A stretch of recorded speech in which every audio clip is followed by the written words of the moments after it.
Happy hump day, everybody. Welcome to the Sean O'Connell Show. ESPN 700, 92.1 FM. Happy to be with you once again.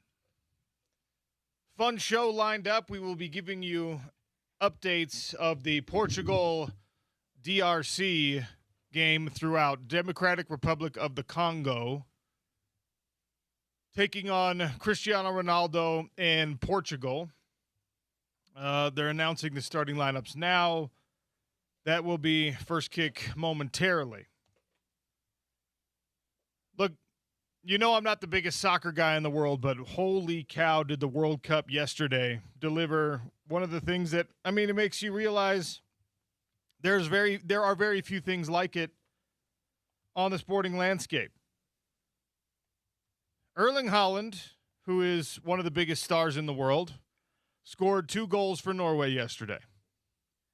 Kylian Mbappe scored 2 goals for France yesterday, including one insane highlight reel goal. Leo Messi had the honor of being the guy who got to go out last in the day's slate of games. And Leo Messi, of course, is a global phenomenon unlike anything we have seen in sport. He's the defending World Cup champion. He is still, in a lot of people's minds, the reigning and best player on earth, even though he has rounded into his 40s. And Messi ends up with a hat trick that makes him the single all-time goals leader in the history of World Cup soccer. Haaland, Mbappe, Messi, all with monster games in the same day of World Cup play. I'm trying to draw like a rough equivalent of this. This is Aaron Judge hitting 2 home runs, Bryce Harper hitting 2 home runs, and then Shohei Ohtani hitting 3 home runs all in the same day. This is Luka going for a triple-double, Jokic going for a triple-double, and then LeBron closing out like a Christmas Day type slate of games with a 50-point triple-double all on the same day. It's beautiful. It's incredible. And we're probably not going to get the exact same thing again, but, outside of the Olympics, it is rare that you get the best players in the world in any sport representing their countries on the same stage. And then, of course, doing all of that in one day. Maybe someone can bring up 877-353-0700. Maybe in one Olympic Games we saw something equivalent to this where, like, LeBron had a monster day for Team USA the same time that, Manu Ginobili was killing it for Argentina and Rudy Gobert had a great day for France. I have no idea. Or like I don't even know. I can't think of a NBA playoff game day that's like this, and it would be the first or second round when you have this many games happening at the same time. I can't think of a day like that NBA playoffs off the top of my head. Like this is it really was an incredible day. And now what's awesome about this is if you know the kind of guy who loves his celebrity and the competitor that Cristiano Ronaldo is, he's like, now it's my turn. Well, yeah, right now. Ronaldo is already trying to set up his teammates, give and go on some of these passes. Twice now in the first 2.5 minutes for Portugal, we've seen him chip a pass off to a teammate and then start sprinting toward the goal. Of course, in soccer, you have to stay onside, which is one of those annoying things that you see only on this global stage of soccer. And Portugal already very close to the box and in the attack here with very little gameplay so far. Another thing I noticed when they were announcing the starting lineups that we don't do a good enough job of in American sport. In Brazil, in Portugal, you even saw this with the goalkeeper for Cape Verde. I guess it's a Portuguese language Yeah, thing. is it a Portuguese thing? Like, what's going on there? Well, players will just they'll drop the last name, they'll drop the surname entirely, or they'll just go by the surname, and they'll just become that singular word.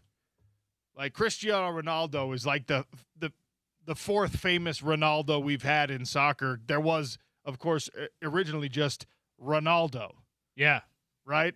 the Brazilian Ronaldo, and they've then got- you had Ronaldinho from Brazil. Yeah, Brazil. which is little Ronaldo. That's what Ronaldinho means. That means little Ronaldo, which means when he was coming up and he played a lot of futsal as well as playing soccer, I'm sure people were just like, oh, he's like a little Ronaldo. He's Ronaldinho. And then he just like that became his identity, his name. Portugal's got a couple of guys that are just that singular title, like Madonna. And we do this, I guess, like so LeBron has just become LeBron. Most of the time we don't mention LeBron James, right? Michael Jordan was always Michael Jordan. Tom Brady is always Tom Brady. Yeah, Peyton Manning, and Kobe was that before LeBron. He was just Kobe, which is another one of the reasons why I never liked the Black Mamba name. Number one was that he gave it to himself. Number two was, dude, you're Kobe. You don't need a nickname. You're Kobe. Like the 877-353-0700, the Shaq. rarefied air, the royalty of just being a singular name, a term, you become a noun and a verb and a title all by yourself. You're a LeBron, you're a Kobe. We don't do it in football actually very much. Yeah, The more I think about it, like you say the whole name. Like Patrick Mahomes is Patrick Mahomes. Joe Montana is Joe Montana.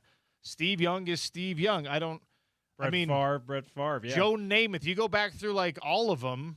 And even down to Bart Starr. We don't call him Starr. Yeah, like or Bart. Elway. I think people said Elway a lot, just plain Elway a lot. But that's a really unique last name, though. That's probably what that was. I'm trying to think of anyone else in football. Jerry Rice, we call Jerry Rice. Portugal just scored on a beautiful header. We're 5 minutes and 37 seconds into this one, and Portugal already on the board. This could be a high-scoring game for the Portuguese. They've been aggressive to start. Yeah, Shaq is another one. Shaq in the NBA. I think Shaq is the best one we have. Yeah. Jokic, we call him Joker. We call him Jokic because we don't want to say his first name. Yeah. Right? Luka, same thing. Because we don't want to get the Eastern European names wrong. So we just throw out the singular title there. But that's something in soccer that you see kind of a lot of, and it's neat. It's a not totally unique thing because you see it other places, but soccer has kind of they're the first movers on that stuff. You just become you are Prince, you are Madonna, your real name is inconsequential. You just are a title. In my formative years watching baseball, Manny Ramirez was that. He was Manny. He was just Manny, yeah. Everyone knew when you said, if you were a baseball fan anyway, everyone knew if you said Manny that you were talking about Manny Ramirez. Best single name sports. What's the right way to Google this even? I know. Single name moniker, I don't know. 877-353-0700. Get yours coming in. It's not really particularly relevant to anything in sports other than it's just been really fun to watch this World Cup in North America at American stadiums. The fan base is really embracing this and also embracing the travel through the United States of America. And you got some really incredible games in yesterday's World Cup. I mean, Argentina was in Kansas City. Is that where they were playing last night? When is the next time folks in that state are going to see a record-setting performance by the arguable GOAT in any sport? Pretty incredible stuff. Leo Messi equaled Miroslav Klose's record of 16 World Cup goals with his hat trick. 3-0, Argentina beats Algeria. Norway 4-1 over Iraq yesterday. France in the early game, 3-1 over Senegal.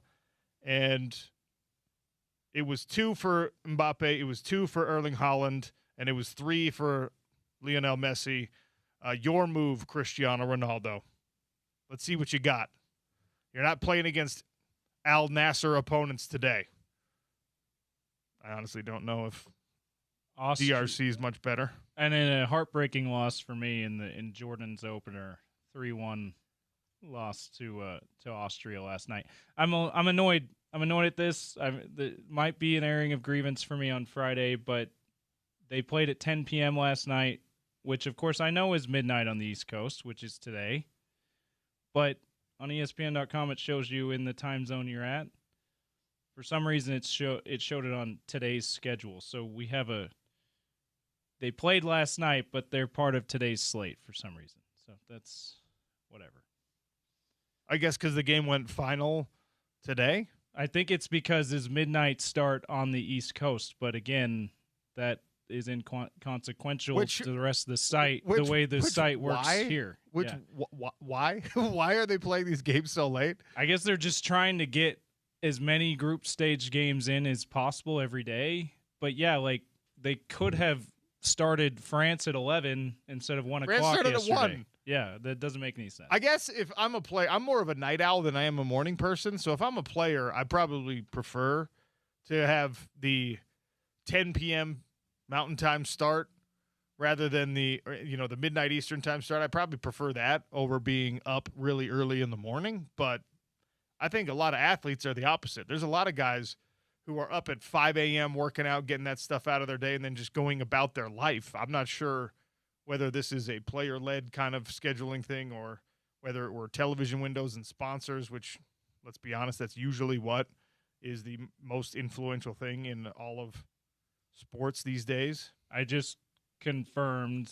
I was like, this one had to have been played in Pacific time zone, one of the West Coast venues. It absolutely was. It was Santa Clara. So, all right, that's how they got away with doing a midnight Eastern kickoff, 10 p.m. here, 9 p.m. where it was. So the World Cup continues to be interesting. Marcelo Balboa is going to join us in about 15 minutes to talk about the World Cup, and we will focus a little bit at least on yesterday's incredible slate of games. Jeff Schwartz at noon as we discuss the fallout of the Brendan Sorsby decision. He is going to be in the NFL supplemental draft, and he's probably the only guy who's going to be in the supplemental draft. What is he worth from a draft pick perspective? Adrian Denny between the pipes in the 1 o'clock hour today. And the most relevant news locally right now is the Utah Jazz and Walker Kessler apparently not close. Multiple sources, and we talked about this with Tony Jones yesterday, talked about it a little bit over the last couple of weeks with Gordy Chiesa. Tim McMahon and others reporting that 5 years, $140 million for Walker Kessler is not really getting the job done right now. It would be the largest contract ever given to a center in the NBA who had yet to become an all-star. So Walker Kessler demanding and this is the way that contracts work, right? The market gets reset pretty much every single time. But Walker Kessler isn't necessarily in that category yet of you're a guy whose accomplishments are ready to reset a market. We love Walker Kessler. Walker Kessler is the right fit for this Jazz basketball team. Walker Kessler is a guy that, when healthy, I think could be a major, major part of success and hopefully playoff run for this Utah Jazz basketball team. Walker Kessler, as the statement exists, not yet an all-star. He's not a top fill-in-the-blank number center in the NBA right now. I think he's in the upper half. I think he's played in the years that he's been healthy, of course. He missed all of last year. I think he's played well enough to say he's in the upper half of the league. But, yeah, he's not someone that – So no one would call him like a top 5 center. Absolutely not. Yeah. probably say he's like a top 12 center, maybe. Yeah, maybe somewhere in the top 15, I would say, but that's without me really actually thinking about it. If I really got down to it, maybe he's a little bit lower than that. The point is, like, he and his camp seem to think he's earned more than he really has at this point, and it's a 5-year deal. I'm sure it's like an upside thing for them. They're like, hey, maybe next year he's not worth over $30 million a year, but within 2 years he will be. That'll be a bargain for him, is what is the argument they're trying to make. And I can't totally say that's completely off base, but I believe the Jazz are in the right to say, no, we're giving you a contract based on what we think your value is right now. And apparently they're not close. So $28 million a year is not enough right now. So what is 30, 32, 35? You're not getting 35. Yeah, that's definitely too high. Also in the same report, the hint is that sources also expressed doubt that the Jazz would reach an agreement on a rookie contract extension with Keontae George, despite the franchise's optimism that he will play a key role in Utah's future after his breakout third season. Just as an aside, another really just like young player. Oh, by the way, another young player that you're excited about, Utah. By the way, Utah Jazz fans, I know you're feeling really good about the future of this franchise. You got the number 2 pick coming in a nice a flush draft class. You've got no reason to tank moving forward. Your front office is one that a lot of people in the league respect and trust and think will do some really good things for you. Just traded for an all-star and defensive player of the year at the deadline. By the way, 2 of the young guys that form the core that you think is integral for you moving forward, 2 of those guys are going to be hard to get deals done with. And then suddenly the optimism is like, oh, what? Oh, wow. So we have 3/5 of a starting lineup now instead of all 5. And the funny thing is like, I have been operating under this assumption, and when you know what you do when you assume, right? I've been operating under this assumption that the tough thing to get done is picking the right guy, is making sure that this draft pick, A, ends up being who you expect him to be, B, ends up being someone that actually wants to be in Utah and embraces the situation the way that Ace Bailey has, despite all the rumor and innuendo from a year ago. The way Lauri Markkanen has for even longer. Yeah. See, Lauri Markkanen now being back in the lineup, and you're not shutting him down for false reasons, but is he going to be healthy, like truly healthy? That's not the easiest thing. He's had some injury problems in his career. You could say the same thing with Jaren Jackson Jr. Oh, you shut him down. He had that minor surgery cleanup. Okay, but there's no such thing as a minor surgery on a joint for an NBA big man, right? So, like, I've just assumed, oh, yeah, all these outcomes are sort of like it's a foregone conclusion. It's going to be fine. Everything's going to be great. And now Walker Kessler at $28 million a year says, no, not enough. And if you believe what Tony Jones was saying yesterday, it's not just money. It's not all about money here. There might be some kind of a disagreement on role, on the amount of respect and love and whatever else he's getting from the team, that there needs to be an olive branch extended in that regard.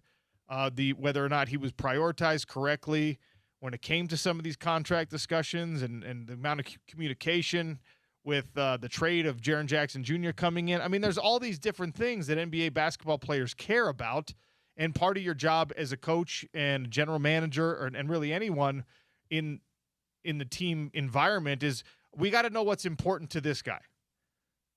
And even if you think it's silly, because sometimes, quite frankly, they are silly things, even if you think it's silly, you need to make sure that they feel taken care of, right? Like, I am this way. There are certain things that as a show host, or in the case of like my work on TV in as a play-by-play broadcaster, there are certain things that are important to me. I need for like people to not mess with my headset and my microphones. Don't worry, I've seen your rider every day, OC.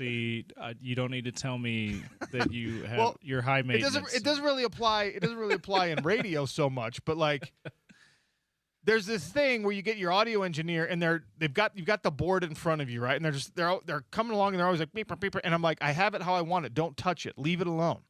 And it's a very diva behavior. And it's something I'm like, but that matters to me. That's the thing that I'm just like, I don't want to have somebody too loud in my ear blast. I've got it all set. Leave it alone, right? Yeah. That's something that's important to me. The guy that I do the fights with, Dan Hardy, he's got his own list of bugaboos. And some of his, I think, are really ridiculous. And he probably looks at me being like shooing away the audio tech and is being like, dude, that's his job. Leave him alone, right? So, but I don't know what the Walker Kessler issues are, but it's your job as part of an organization, as part of a coaching staff, to know what things are important to that guy. If it's like, hey, he wants the famous Moneyball scene. He wants the drinks in the locker room to be free. All right, then make the drinks in the locker room free. Like, something small to keep people happy, you kind of have to do it. Remember the Ravens report where John Harbaugh took the video games the video game setup away because they got off to a bad start, and he's like, nope. Yeah, no more Xbox like in the locker room. A lot of people on the team were probably like, well, this is stupid. I hate this guy now. When you got a bunch of 23-year-olds playing on your football team, and you're just like, no, guys, I'm going to tell you how you spend your free time now. That doesn't always go well. And I don't know what the issues are for Walker Kessler because, let's be honest, $28 million a year should not be the issue here. No, and you read it again. I'm going to say it again. Tim McMahon wrote in that ESPN article, this would be the highest contract for any non-All-Star in NBA history. Like this is not just like Bush League type money that the Jazz are offering here. And I could see Walker and his camp going, okay, but you only technically gave me that much. You only offered that just so that you can cover your base. Like, hey, hold on. We didn't lowball him. This is the highest for a non-All-Star in NBA history. And he clearly thinks he deserves more. I'll say this too.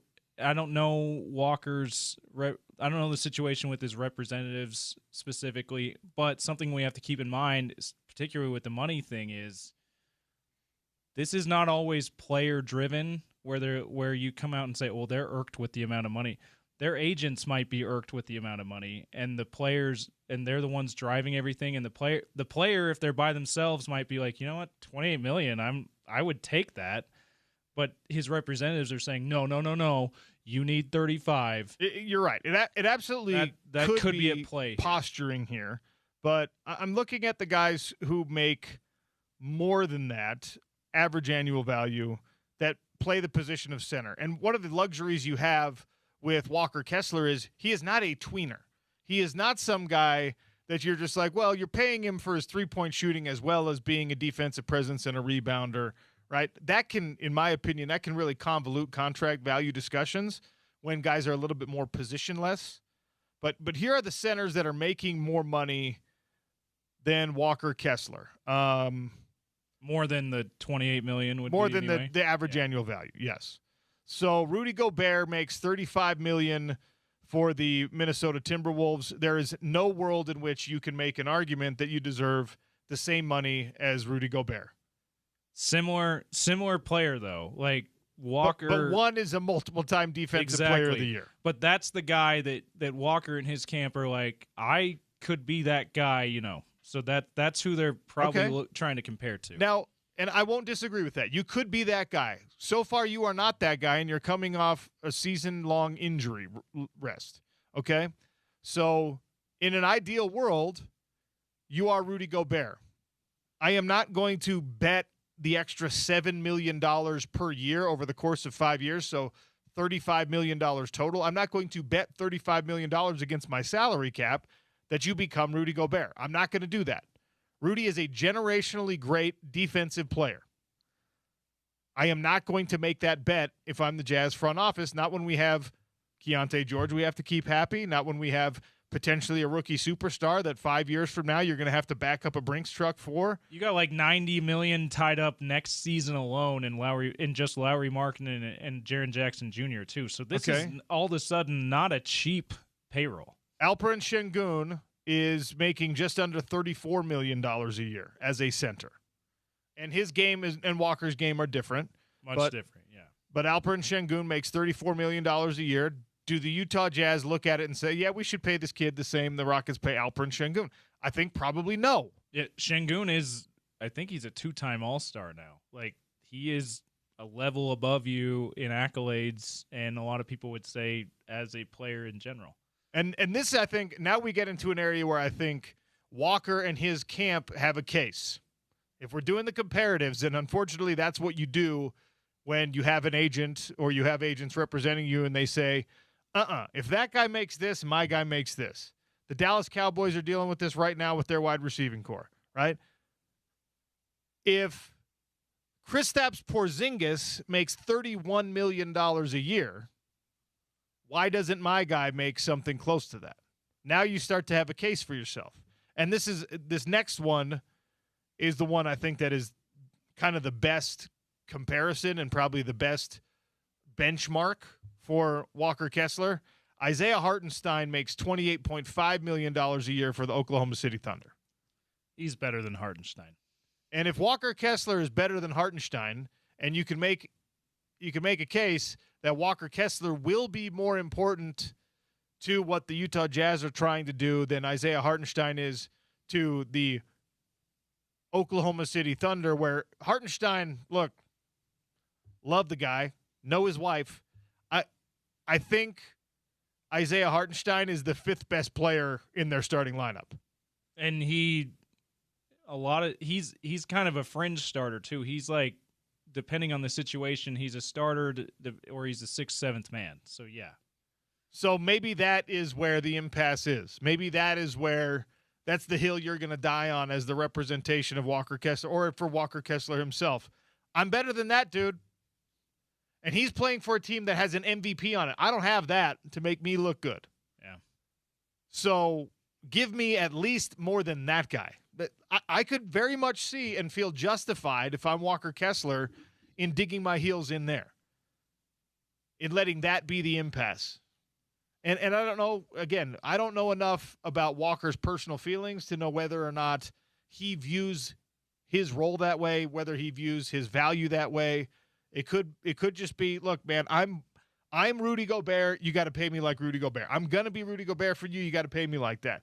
If I'm the Jazz, I'm saying, heck no, dude. You have not proven that to us yet. We're so high on you, and we think you're going to be awesome, and we think you could eventually grow into that. You're not that yet. We will give you a raise a few years from now when we believe you will be that, or maybe more. That's the way that teams probably should be operating with these extensions. So I got to go through and count up. Okay, so there's 1, 2, 3, 4. There are 4. Gosh, of course the internet's going to be slow right now. Okay, there's 5, 6, 7, 8, 9. Okay, so that money would make him the 10th highest paid center in the league. The 10th highest paid true center in the league. With the aforementioned Rudy Gobert's and Alperen Şengün's, Isaiah Hartenstein's, Kristaps Porzingis ahead of him. Also, Bam Adebayo, Evan Mobley, Karl Anthony Towns, Jokic, Embiid. These guys are all centers. They do not all have the same offensive limitations that Walker Kessler has. Some of them are not as proficient defensively as Walker Kessler is. So it's not always apples to apples, but if you're Walker Kessler and your representation, you're trying to make a case for the Utah Jazz that you deserve to be paid maybe more like a top 5 center or a top 6 or a top 7 center in the NBA. And that's where I think the question for me comes in.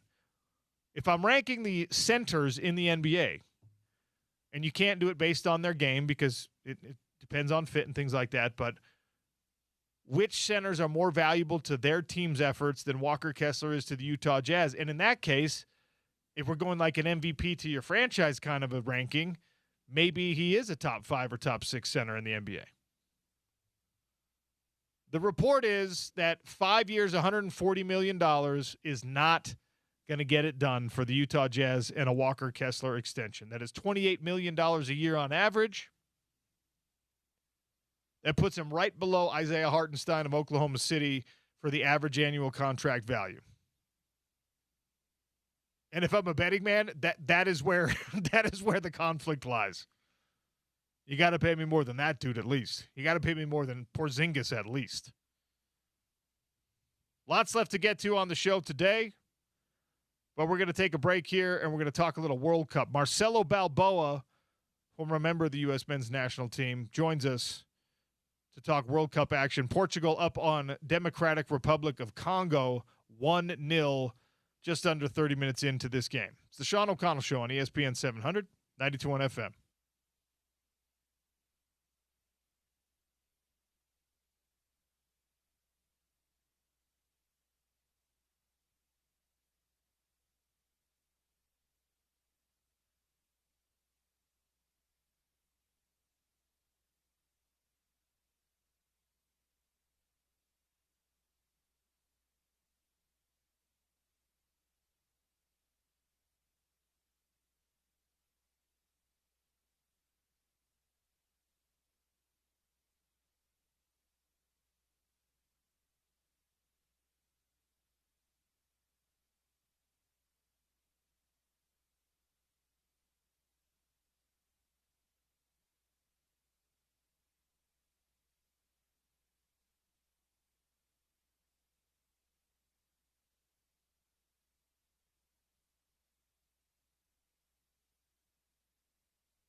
World Cup conversation here on the Sean O'Connell Show, brought to you by our friends over at Beer Bar. If you're looking for a great place, great food, great drinks, great atmosphere to watch all of the World Cup matches, head down to Beer Bar in downtown Salt Lake City. We're lucky enough to welcome Marcelo Balboa, former U.S. men's national team captain, soccer legend here in the United States. Marcelo, welcome to the show. How are you? Good, buddy. How are you? I'm doing all right. I appreciate you giving us some time. No problem. I started the show today gushing about just the unique nature of what the World Cup soccer brings to the American sporting landscape, because yesterday we watched a brace from Erling Haaland, a brace from Kylian Mbappe, and then Leo Messi, the arguable GOAT, finishes the day with a hat trick and just one-ups everybody. And, you know, if you try to draw the equivalent in other sports, in other environments, you almost can't, right? It's like very rarely did Tom Brady and Patrick Mahomes and Peyton Manning all have great days on the same day and one-up one another. And that's what we got yesterday, just in pool play. So pretty incredible. Yeah, listen, you had probably one of the finest days in soccer, right? When you got Messi playing, you got Haaland playing. I mean, it's you've gotten goals everywhere. You got Mbappe. So it's one of those days where it was great to see, because it was like, who's going to outdo who? You know, Mbappe scores, then Haaland's like, fine, I'll score too. And then if you want to top it off with an espresso martini, you put in Messi and you take your 3 goals.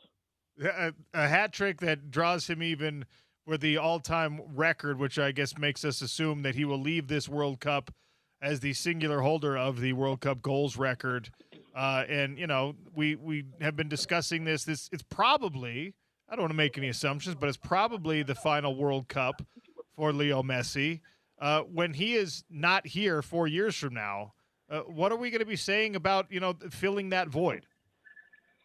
Listen, we're going to take it one step at a time. So, but yes, it'll probably be the last one for him. Modric, you're looking at probably Ronaldo.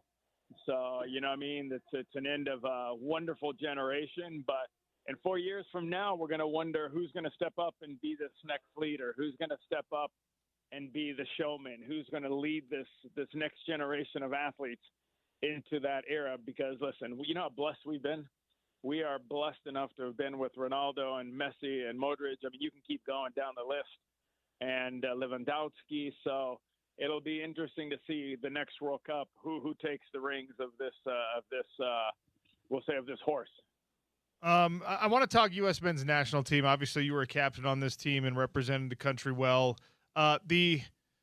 The growth of the game of soccer in the United States, we've obviously seen it here locally with RSL and the success that they've had, and the only major championship we have in our professional sports community is that MLS Cup that RSL won a few years back.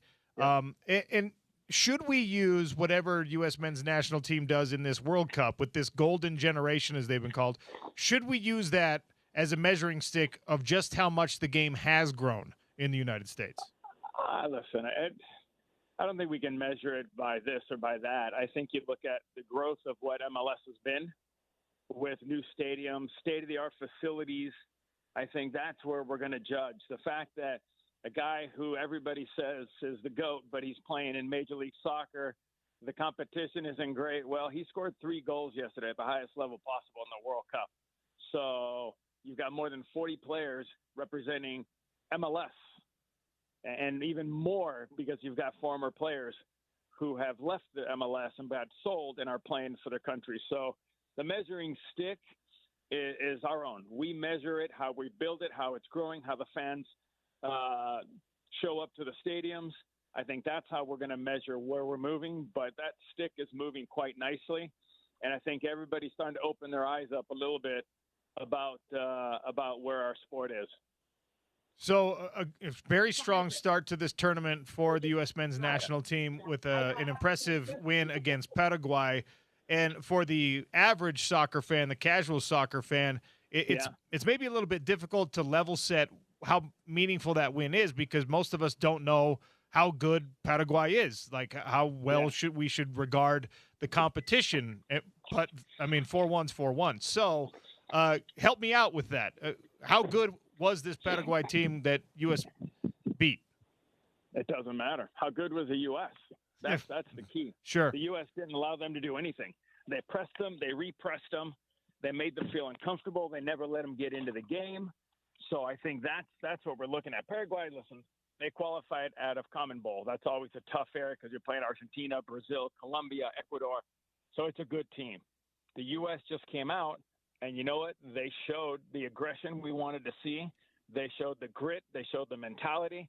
And when they had a chance to finish the game off, they finished the game off. And that's what we've been waiting to see for a long time. So we're finally able to see what we've all thought this team could do show up. Now they've got to do it. If we're going to get a final, you got to do it 7 more times, but at least 2 more times to get out of the group stage. Friday coming up, Australia represented themselves well in their first match of the tournament. How do you see that game playing out? A tough game. Very difficult game, only because when you look at Australia, you look at a group that plays 5 in the back, they play 4 in the midfield, and they push 1 up top. They're very good at counterattack with Toure, and Iwakure is the other forward who scored the other day. So this is going to be a very good team. But again, when you look at the first game, Turkey had 30 shots. So if they're going to allow the United States that much time to control and that much time to do all what they're doing, the U.S. is a dangerous team. Now it's going to be tough because you got 11 bodies parked at a low block, but the U.S. has enough players, and I think this is where we may see Gio Reyna come in, a little tighter spaces. He's better at flicking balls on and moving. So, like I said, this is going to be a very tough challenge. Not going to be easy, but I think that we've got enough of the talented players that can break down that 11-man low block. Obviously, this answer could potentially evolve over the course of play, but after one match in World Cup play with this roster set, what do you view as the greatest strength and the greatest weakness for the U.S. men's national team? Weakness is back line because, there's going to be a weakness. They get caught sometimes in transition. That's always difficult. Strength is when this team's pressing, when this team's on its front foot, when this team's not allowing other teams to feel comfortable, that's when they're at their best. And we saw that this week, how comfortable they were pressing teams, moving lines side to side. So I think that's probably the strength of this team is when they go forward. Talk a little World Cup soccer presented by Beer Bar with Marcelo Balboa, former U.S. men's national team member and captain. When you mentioned that, the back line might be the weakness and you played defense in your career, what is the way to fix that? Is it a personnel problem? Is it something you can develop in a short time? I'm a novice soccer guy, so give me a sense of how they can shore that up if it is the biggest weakness. Listen, when you go forward with quite a few numbers, when you got Serginho Dest going forward, you got Jedi going forward, you got Malik Tillman, and you got Weston McKennie going forward, you're pushing a lot of bodies into the attack. So there's always going to be a weak point, and the weak point would be the back line at that point, only because you're sending so many bodies forward. So when you look at this team, the only reason I say it's a weakness is because we're always on the front foot and we want to send bodies forward. So when you hit transition from attacking to defending, that's where you got to take that foul, slow the game down. That's where you got to, push a little bit, push the lines a little higher, and sometimes you're going to have to go man to man. So we're not the fastest in the back, but like I said, when you're willing to push the game forward and you're willing to take chances to go score goals, there's always going to be a little bit of a weakness in the back. You were sort of in the middle of your professional career the last time the United States, North America hosted a World Cup, and now 20-ish years removed from that, we're doing it again. And so far, so good, it seems like. But what has so far been your assessment of the overall event, of the U.S. host cities, of the broadcast? Is this a success so far? Listen, it's a success because stadiums are 99% full. It's a success because what we started in '94, we can see that full circle come back around the way people got behind the United States, filling bars, filling the stadium, screaming and yelling, supporting their team. And when you go back to '94, people really didn't know soccer. They came out because they wanted to see what the World Cup was about. Now we know what the World Cup's about. We know what the national team's about. And it is absolutely fantastic to see the support that these young men, the United States, are getting, and how well the World Cup has been perceived again in the United States. This is maybe a silly question. Something that we experience, especially here in Utah, the U.S. men's national team, everyone's rooting for the home country. But a lot of people here have a secondary allegiance because either they served an LDS mission in a certain place, they have a relative from a certain place, right? So it's like the U.S. shirt is the primary, but then they're also pulling for Argentina or for England or for Cabo Verde or for whatever. And you're of Argentine descent, right? So what is that like in the Balboa household? You know what? When I played for the United States, my mom and dad cheered for the United States first. And now it's Argentina. Listen, it is pure Argentina. Last time they won the World Cup, I called mom and dad, and I couldn't even talk to them because they were in tears crying how happy they were. So listen, the beauty about this World Cup is the fact that every possibility, every culture is being put into play. We see what the Belgians are doing. We see what the Norwegians are doing with the Viking row, the Dutch with their three-man slide to one side to the other side. We're enjoying each other's culture. So no matter what people say, you know what? Soccer is the biggest sport in the world. The World Cup is the biggest sport in the world, and it brings people together. And we enjoy life. We enjoy soccer. And that's what we like to see is people enjoying their sport and coming to support their countries and enjoying other people's culture. Is there satisfaction for someone who's kind of a foundational piece of American soccer to see the game take center stage, even if it's just for this tournament in the United States? I mean, we don't, and I'm part of the problem, we don't view soccer the same way. It's not our national pastime the way it is for almost every other nation on earth. The passion has certainly grown a lot, but is there a certain amount of, I don't know, gratification that you and the guys that are kind of in your same category feel when it's almost forced upon the American fan base? See, look what this game is, look how big of a deal it is, and all of us get caught up in it. Yeah, I think there's a lot of people worried about soccer, and I'll tell you why. Because there's one sport that has almost a professional league in every part of the world. You can't say that about football or baseball or basketball. You go to Europe, there's leagues. You go to Asia, you go to Africa, there's leagues. You go to South America, North America, South America, Central America. So I think people are scared of it because they don't know it. They haven't learned it yet. And then in this country, we have grown so much from 94 to now that people love this sport. They love either their EPL teams or they love their MLS teams. They love their national teams. So I think that's the best part of how much we've grown as a soccer country here in the United States, because you can look all over the place and we are so diverse. And most of these countries that people come from all love soccer. So we're getting there, man. We're getting there. I think we're making a lot of people nervous in other sports right now. Do you like Pochettino so far? Love Pochettino. And I'll tell you why, because the biggest games are the three stage games. So Australia and Turkey. And no matter what happened before the World Cup, that does no longer matter. What matters is what's done in the World Cup. We will remember Pochettino for the job he did. If he doesn't leave, if he stays, we will remember Pochettino for what he did in this World Cup. Not what happened against Belgium, not what happened against Portugal. We'll remember this. And he led a team out there the other night that spanked Paraguay. And that's what we wanted to see. We wanted to see an aggressive team. We wanted to see a free fluid team. We wanted to see a team that put the ball in the back of the net, and we got it. So far, the mission is on a straight path, and we need to keep going that way. All right, before I let you go, you already told us, put some context on the Australia game coming up on Friday. Does U.S. men's national team leave that contest with a point or points?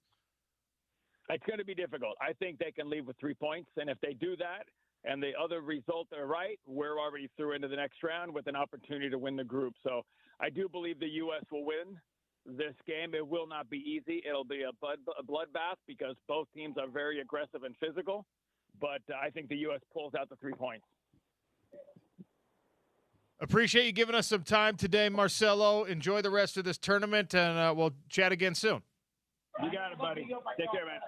Bye. Marcelo Balboa, former U.S. men's national team captain, played for the Colorado Rapids. That's probably where most RSL fans know him from, his time in the late 90s, early 2000s for the Colorado Rapids. He also, I should have asked him about this. He also was a place kicker for Cerritos Junior College. Was he really? While also being an All-American soccer player, he was moonlighting as the place kicker for the football team in JUCO. Definitely something. If we get him on again, we're gonna have to ask him, because I wonder if that was, you know what, soccer's at that time, soccer's not that big a deal here. What if I do really well place kicking? I could have a career as a place kicker, maybe. I wonder if that was like hedging his athletic bets there. Maybe. Or if maybe he just thought it was fun. Yeah. DRC, baby. They just tied it up. Democratic Republic of Congo with a header on a beautiful cross. Puts it in the back of the net. We are 1-1, Portugal and Congo.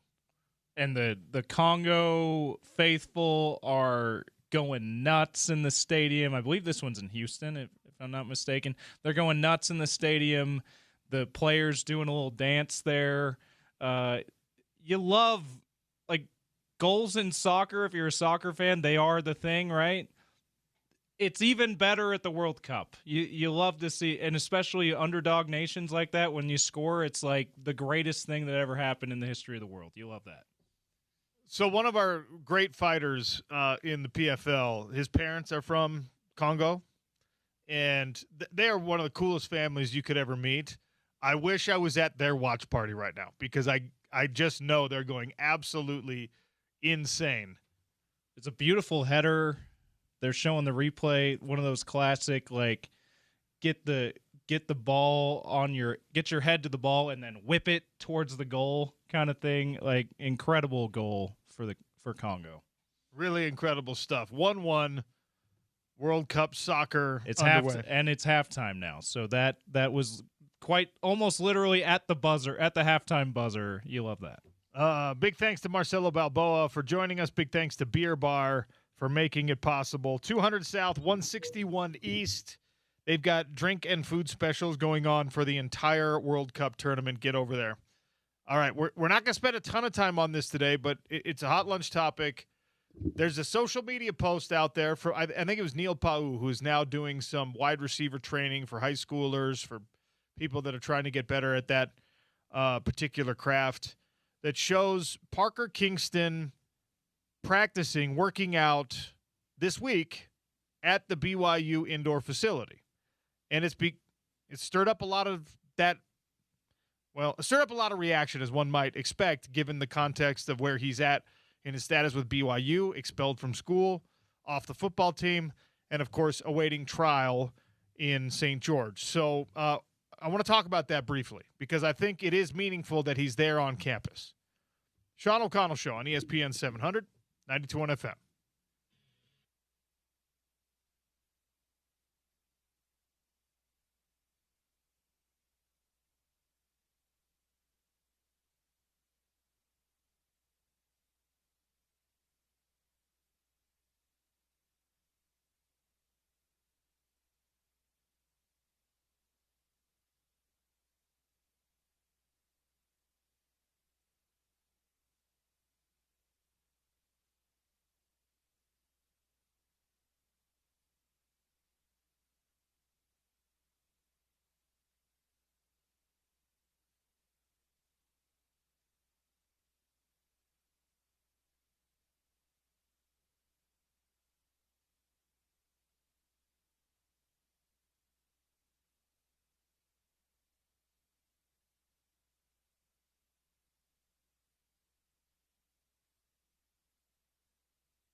Dads deserve a day at Lagoon. This Father's Day, ESPN 700 and 92 FM, giving you a chance to win a 4-pack of passes to Lagoon right here on the Sean O'Connell Show. Stay tuned during Topical Trivia. We'll be giving away a family 4-pack. All right. I reached out. I asked some questions about Parker Kingston training at the BYU indoor practice facility.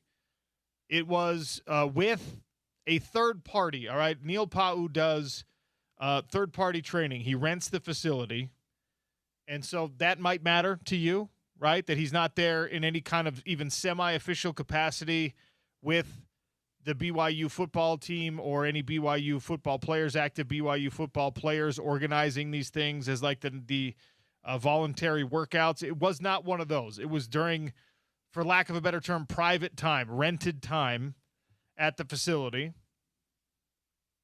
But I do believe, BYU is this, it's a really intricate organization that enforces their rules carefully and most of the time to the very letter of the law.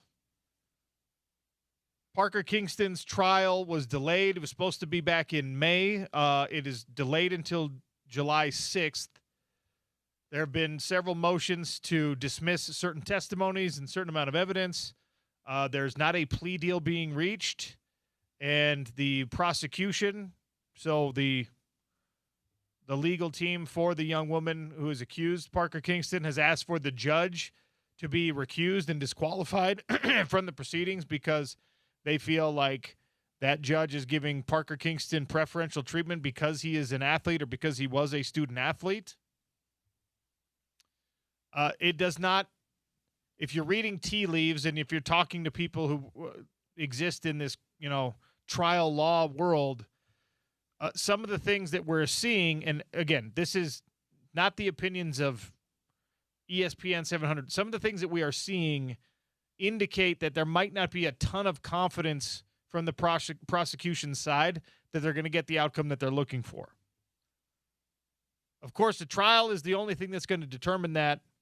I don't know whether one result or another in the trial, well, obviously, one result in a trial leads to Parker Kingston going to prison, and that's how it should be if he perpetrated the acts that he is accused of. If he is if he is exonerated of these crimes, I don't know that it changes his future at BYU because his defense on the honor code front is moot. Doesn't matter. His defense legally is consent, which obviously matters a ton in court. I don't know if that matters at BYU. I do think that BYU is, in most cases, at least aware of who is on their campus and who is on their facilities and things like that. And I believe that they would have a problem with it if they thought that Parker Kingston was going to be found guilty.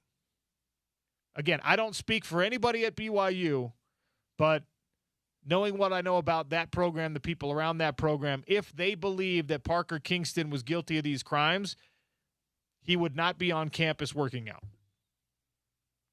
Now, their belief doesn't matter. The belief that matters is, of course, the belief of a jury. But for the social media context of a bunch of folks, especially Utah fans and certain BYU fans, I got BYU friends in my text messages saying, what are we doing? This is a terrible look for us.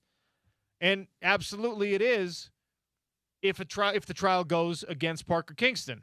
It's absolutely a horrendous look if you are even on that campus believing that it could go against him. It's probably a bad look either way because he is accused of and out on bail for one of the worst, most heinous crimes that a man can commit. But we are all innocent until proven guilty in the American legal system. And I am not an expert, a legal expert by any stretch of the imagination, but people who are telling me that there are some things happening that are not indicative of a strong prosecuting case. And if that is the case, as I have said before, and I get really uncomfortable talking about this stuff, if this was a false accusation, look, if it's a true accusation, somebody deserves to be in prison. If it's a false accusation, somebody deserves to be in jail. Parker Kingston will have his day in court, and so far, right now, that is July 6th, and so far, right now, that is with the original judge assigned to the case after the prosecuting team asked for that judge to be disqualified because of their claim that he gave preferential treatment to Parker Kingston, mentioning that, well, you know, he's got school potentially, he's got a football season coming, and also there was the victim, the alleged victim, was supposed to be granted anonymity, and the judge mentioned her name twice in court. So the prosecutor was like, what are you doing? You're not supposed to say that person's name. It's not supposed to be part of the public record. We don't want her to get doxxed and all this stuff. And the judge said, well, it was an accident, basically. Yeah, that's another judge that I'm not sure is doing the right thing in the last couple weeks in a completely different situation. Of course, talking about the Brendan Sorsby injunction judge as well. But I'll just say this with this. Regardless of how the criminal case turns out, regardless of what people in BYU football, coaches, whoever it is that's in power that knows about this, that's like, yeah, go ahead and work out our facility. When you have a pending legal case, especially one of that nature, tell Parker Kingston and his people you're going to have to find somewhere else to work out. This is not the right thing that they did, allowing him on their campus, in my opinion. But if it works out in his favor, this case, and then you're like, yeah, we still want to support you as a football player, whatever you want to do going forward, sure, come back and work out with us. I would not have near as a problem with this. The fact that it's pending and the nature of the case, keep that kid away from your campus, away from your program until we know how it's going to turn out. It seems like a simple thing to me. It seems pretty simple to me, too, and I wouldn't be surprised if this is the last time we see Parker Kingston, at least publicly, on that campus until this whole thing works out. Because PR matters. It matters. It for absolutely does. It matters for every university. It certainly matters for that one most, right? So I would believe that, oh, yeah, he just showed up for a workout with like a private third party kind of situation, got invited. But again, that's indicative. Like, I don't know Neil Pa'u at all, but if you're out there working out with that dude, if he's at part of your workout, to me that indicates you don't believe that he did anything wrong. Even if he's my best friend, if I believe my best friend did that to somebody, I'm not going to say the word in case kids are in the car, and I don't want parents to have to explain what that means, right? If I believe that my best friend did that, I'm not working out with my best friend. I'm not hanging out with them. I'm not inviting them to my, hey, let's go run some routes together. So there's a pretty strong indication, again, no proof, but a pretty strong indication that people who feel like they have more information than I do on this do not believe the accuser and do not believe he's guilty of anything. Because if you believed or even questioned whether he was guilty of that, you're not bringing him to your workout, period. And again, that's fine. You have more information. You can believe what you want to believe. I'm not here to say they're wrong for believing that or not, or that they're right for believing that. I'm just saying, just wait till the case is over before you do something like that publicly. Certainly at the university where he's been kicked out for this pending legal case. Yeah, I mean, we don't need to go down the rabbit hole of Jake Retzlaff was on campus working out in preparation for pro days and things like that either, but not a dissimilar situation. Also not exactly the same, because that was a civil case that was a totally different deal in the world of legal responsibility. In any case, I thought it needed to be addressed. It was a big thing on social media this week in the Utah sports world. That's all I'm going to have to say about it. Take a break here. Jeff Schwartz joins us next. Brendan Sorsby and a supplemental draft. What kind of draft pick will a team spend on Brendan Sorsby knowing about his betting problems? It's the Sean O'Connell Show on ESPN 700 and 92.1 FM.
What kind of a pick are you okay with your team bidding on Brendan Sorsby in a supplemental draft? The question will be answered, presumably, sooner than later, as Brendan Sorsby is set to enter the supplemental draft. He has stopped his legal battle. He's not going to try to play at Texas Tech after all the gambling scandal. Jeff Schwartz joins us to talk about it. Jeff, in a unique position here, he is a former NFL player, and he also happens to be a sports gambling aficionado. Jeff, how are you? I'm good. As someone who is an aficionado, I'd like Portugal to take some more shots in this match right now. But how are you doing so far on your World Cup wagers? I'm just tailing my guy Bear. It's so funny, man. I don't watch a ton of soccer, but every sport, there's sort of the same principles are true, right? Like when you watch sports, you can see which teams are playing more aggressively, right? It doesn't take a lot to notice that. And there's Portugal's playing Congo right now, and Portugal has 2 shots the entire first half, even though they've controlled the ball 80% of the time. Congo's got 6 shots. It's tied at 1. It's one team's shooting more shots. It's not like a mystery sometimes in sports. One team's playing more aggressive than the other team. It's not a mystery why one team's winning or one game's tied. You don't have to watch a sport religiously to sort of get the pace of what's happening. I do love what the Olympics and the World Cup do for us in that, for a few weeks, I just feel entitled to become an expert on something I really have no idea about. During the Olympics, I am really, really technical on my evaluation of gymnastics and track and field. And then during this World Cup, I'm like, let me talk soccer for 30 minutes. While actual soccer people are probably like, this guy's a moron. I haven't done any really soccer coverage for me this time around. So I'm just watching it when it's on TV. Things to do later today. I'm not going to be sitting in front of a TV watching the Olympics, the World Cup. But I mean, if it's on, I'm going to tune into it. I want to be part of the conversation. I have found it. I don't know if they're gaslighting us, or the European fans are really being genuine with their excitement over these NFL stadiums these games are in. Some of them have no personality whatsoever. MetLife Stadium has no personality. It's the most boring, bland stadium of all time. And these guys coming from Europe, this is the greatest thing I've ever seen in my life. And I tweeted that out, and people were telling me, I guess, that the English Premier League stadiums are not very nice. They don't have a lot of amenities. Just a lot of them are old, and so maybe they're being truthful. They really like seeing, some of these American football stadiums.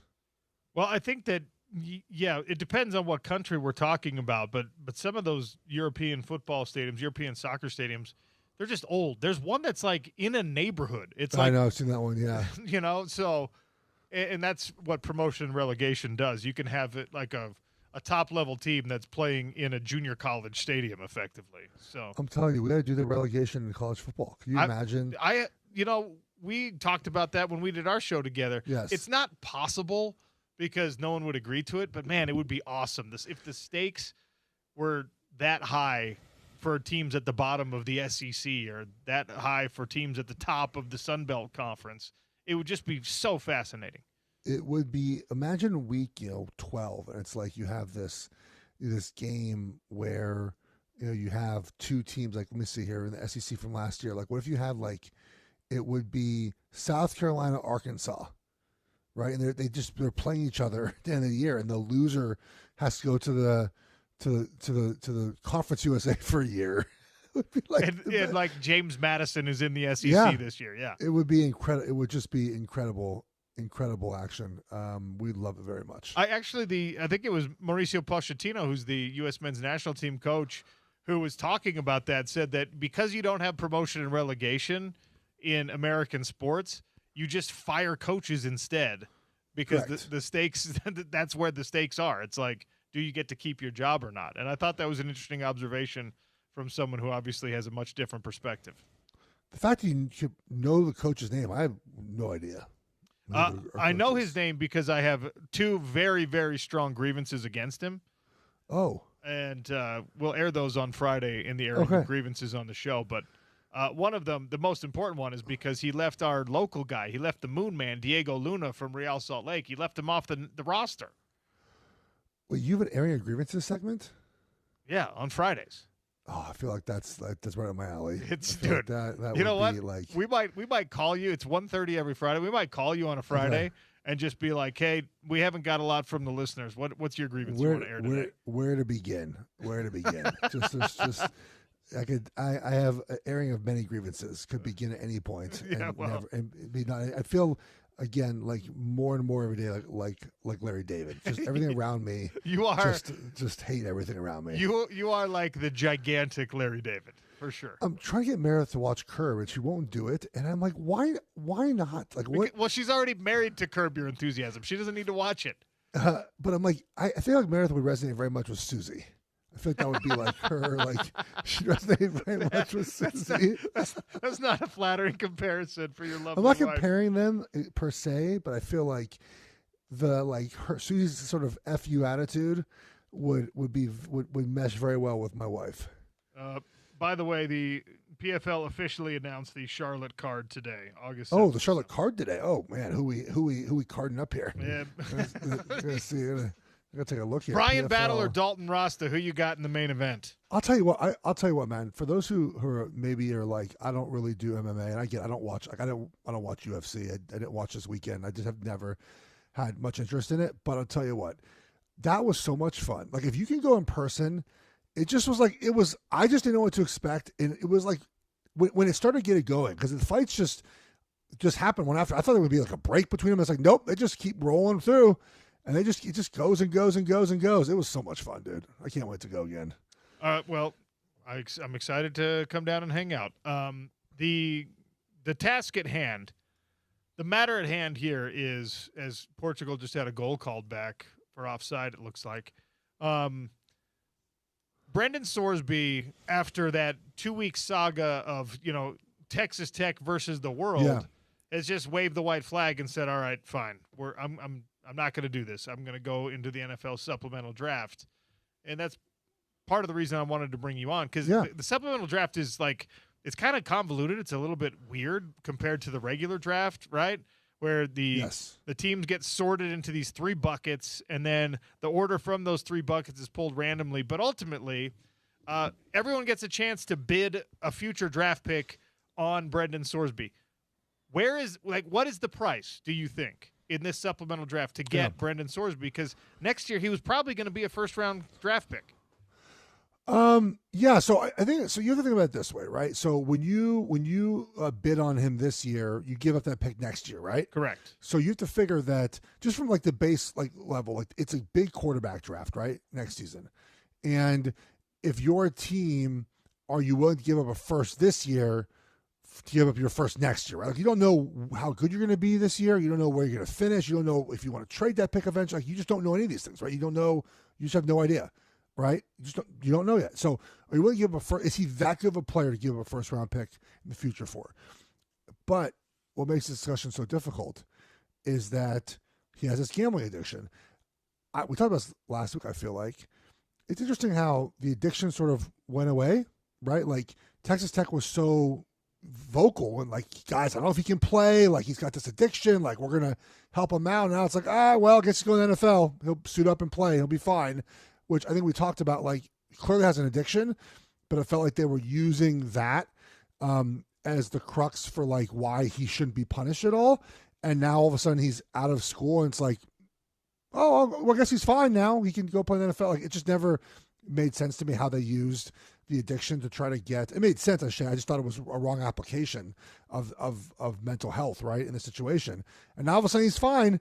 But you have to worry if you're the NFL because if his addiction is as strong, right, as Texas Tech people would let us believe, I'm not saying it's not strong. I think some of the wagers he was making were very addictive behavior.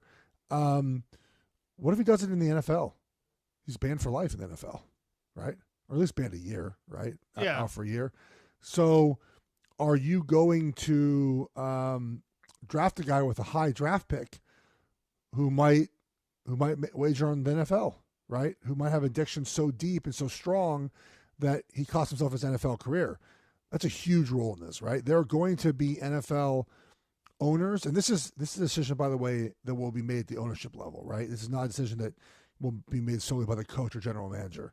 There's going to be a lot of NFL owners that just will have him off their board.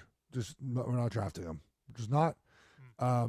So there's a limited pool, I think, of players that it's gonna be teams that would draft him, and then on top of that, you have, maybe half of those teams that would say he's not draftable for us. Our ownership won't let us do it. So I think it's a small number. I've always felt a 4th round pick, or no earlier than the 4th round. It's a day 3 pick, right, Sean? Day 3 pick. Okay. That feels about right. Which, at the end of the day, could prove to be an incredible value if you're willing to take that risk. Yeah, but again, like the Browns have already said we're out. Like what do you? I just don't know if it's worth it. If the addiction is as strong. Look, the NFL teams are going to do all the background check, all the work. How about Texas Tech, bro? Real quickly, they put up that video, right? That video is going to be studied as the worst PR move in the history of college football. And I argued at the time, this was like 4 days ago, right? Like what is the outcome that Texas Tech feels like, man, this is worth it all. It would have been winning a championship, of course, right? But their defense is not as good this season, right? Correct. And Sorsby was good last year, not great. And I don't think they're winning a championship. So I didn't even know like what would have been worth this whole hassle. Well, that was kind of my initial, I don't know if outrage is the right word for it, but it made so little sense to me that you are dragging your own reputation through the mud. You are putting all your other players, your coach, your athletic department, you're putting all these people in this really terrible position for what? For what outcome? For what player, right? I mean, if this was like Reggie Bush, it would still be questionable. For Brendan Sorsby, it made so little sense to me. And I get, like, you have a situation where you paid all this money, right, for this quarterback, and you're in a situation where you think you're really close, and I get wanting to defend him. I get that, but it didn't make sense at the time. It didn't make sense now, and it seems very much like the Big 12 was ready to go to battle over this. They were. And the rest of college football was too, if the Big 12 wasn't going to be able to. So and I see the pushback on this, like, oh, he's just young, and there's a lot of addiction in young men, and gambling is one of them, and then how there's all these ads out there for all these different sports books, and how can we as a society judge a young man for this? And I have sympathy to all those things, right? I know people that have had gambling addictions and have gone to to rehab and whatnot, and it's a real thing, right? Just like everything else that we have that could be addictions, right? So I sympathize with that, but I think a lot of us want some sort of uniform rules in place, right, for college sports, and the different degrees of it, right? I don't think that I want as many as maybe you do, but there needs to be something, right? I think a lot of people looked at this case as it's a very black and white rule that he broke, and if nothing happens for him, there's just no chance that we ever get a system that makes sense, right, Sean? Like, if that Pandora's box opened after we've opened all the other ones, yeah, if that one also opened, then yeah, the precedent would have been really terrible. Yeah. But by the way, that's another thing that I think hopefully we use this, and I know it won't happen, but I hope we do. Use this as kind of a springboard to look at all the other things, right? It's like people are like, this is the hard, fast rule that you cannot break if you want to play college football. And everyone was in agreement on that except for Texas Tech. Like, everyone in the country is just like, well, you can't do that and play. But when it comes to like, well, you can beat your girlfriend and still play, people are just like, oh, well, yeah, okay. Yeah. Well, you can drive drunk and still play. You can cheat academically and still play. Yeah. That was another thing where I'm just like, all right, when I understand people wanting to fight this battle, I think that there should be more things on the list of the black and white, hard, fast, you cannot do this and get away with it rules, because ultimately being an athlete is a privilege. It's not something that you have a right to do. I never was given the right to be a starter for Utah football.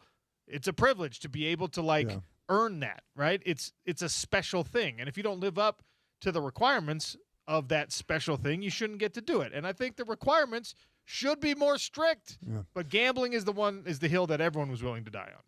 So a couple things here, right? I really I feel like this is just an engagement farming tweet, but people will always say there's more outrage on the internet for Brendan Sorsby than when someone hits their wife or significant other. And there often is, but the reason why is because we all agree hitting a woman is like the worst thing ever. There's no debate on that, right? Like, what are we debating? There's lock the guy up. Like, we all agree on that. The Sorsby thing, there's debate because we don't all agree that he should be punished, right? So that's why there's more discussion about certain topics than other ones. I'm with you on the harshness of those crimes and what has to be done on college sports.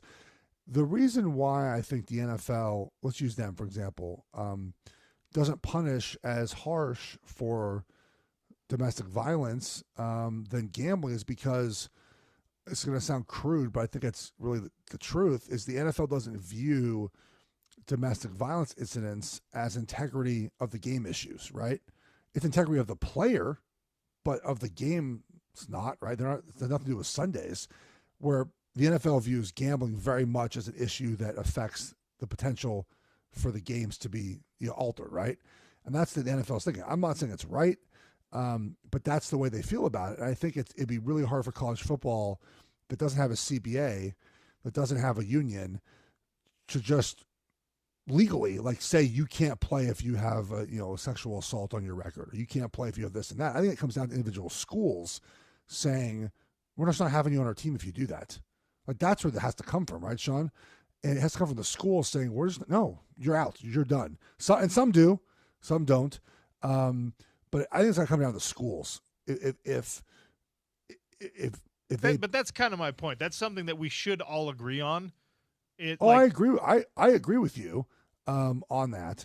And if part of it with the gambling, it's very black and white, right? Like, did they do it or not? With domestic violence, it has to go through the court system, right? Yeah. So, how long do you wait? By the time it's done, the player might already be exhausted eligibility. You have to. What do you do? Suspend them immediately, and then it's oh, well, they didn't do it, and then what happens then? So, I think this is why it's just so hard to have a uniform rule. I agree with you, right? I think we all agree on that. But how do you actually implement that in practicality? I think is really hard. That's why leagues haven't done it or schools haven't done it. Obviously, there are schools that have thrown players out, that have been charged or been accused. That has happened, but not in the way that you're talking about, where just you get banned from playing football again. Speaking of the court system, are you surprised that there has not been any kind of criminal element to this Sorsby thing? He admitted to gambling underage, and it is criminal to gamble on sports when you have some kind of insider information. I mean, Keyshawn Boutte was criminally charged and had those charges dropped, but that states get to decide their own thing, and prosecutors get to decide whether they want to do it. Are you surprised that Brendan Sorsby, who is he was interstate commerce. He was it's a freaking RICO case from The Sopranos. He was sending money to people to disguise his own identity and all this stuff. But from the criminal sense, there's been no conversation about that at all, it seems. Well, a couple of things. One is he didn't fix the games, right? So that's not part of the discussion, right? Where that obviously comes into a play a lot of times, right? Where you see the guys getting arrested are the ones that fix their games, right? So he certainly broke some rules, Sean. I don't think that a prosecutor feels very strongly about charging some of those rules, right? I mean, we know that, there are some rules that are written that, they are what they are and they're there, but, a prosecutor does not really going to charge you for those. It feels like that's a sort of situation here where, is it really worth charging Brendan Sorsby for interstate commerce, like a level 5, whatever, the lowest level felony is, for $5,000 he sent out of state? Is that really worth the resources to do that? So I don't think he'll ever be charged for anything because, again, he didn't fix the games, right? That's why I think, number one, he just just won't be charged. Yeah, there's things here, and you know, this $90,000 number. I keep hearing this number, right? He bet $90,000.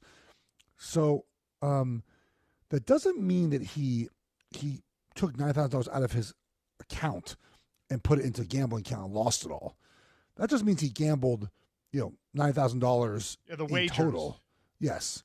So like, I'm sure I could pull mine up, and I probably have six figures of I've not put six figures, trust me, into my gambling accounts. Like, but that's just like, you know, on a given day, I have, you know, wager on this baseball game right now. This Virginia Tech, North Carolina. I got the over in this college baseball game. The wind's blowing out like 25 miles an hour. So like, I have $100 on it. All right. So my account shows I bet $100 today. That doesn't mean I deposited $100. So I think part of it is like, it's actually not, I don't think a ton of money he deposited into his account. So you're going to go after him for 10 grand. I think that's probably why, Sean. There's not been a criminal case brought here. It's just really kind of a small potatoes thing. The salacious part of it is, of course, that he did this while being, you know, quarterback in Indiana. Well, is this who's going to take him? Like, let's agree that it's a 4th or 5th or 6th round pick, whatever. Kind of doesn't matter. Just that's a curiosity thing. Is it going to be a team that's like, we can take these risks because our reputation is such that nobody questions us, or is it going to be the opposite, where it's just like we're the kind of team that we're the Jailblazers, we're the Jets, we're the team that always does these stupid harebrained things, and so we're going to be the ones to take this risk. All right, so good question. There's two teams. Two ideas of teams, right, that would do this, right? Like the Browns, right? Like, we need a quarterback, right? The Cardinals, you know, a team like that, right? Just like needs a quarterback. That's certainly a possibility. But I also think there's going to be a team with a veteran quarterback that's looking to replace that guy in a few years. And if you get Brendan Sorsby for like a 5th round pick, I think you do it, right? Like, let's say I'm using the Lions, for example, right? Jared Goff is getting up in age, all right? And maybe you've looked at Brendan Sorsby and you love the kid, right? You would normally have to spend a 1st round pick on him. Now you get it for a 4th round pick? Yeah. I think it's going to be very exciting for a lot of teams to do. So I think that you have two camps, right? You have the camp of, we need a guy right now. But again, those teams are not going to bid a high draft pick on him because they need their picks next year. So very curious how this ends up. Will be, you know, I think the supplemental draft is not till the middle of July, I believe. So there's still a lot of time for this to play out. He has a pro day, I believe they said July 10th, which will be heavily attended. We'll see how it plays out with Brendan Sorsby. We'll be talking football with Jeff Schwartz. You should come to Dallas for Big 12 Media Days just for fun. When is it? I think it might be the same time I'm already there. Is it? No, not? It's before. It's on the 7th and 8th, and I get in on the 9th. Well, bump it up, dude. Bump it up.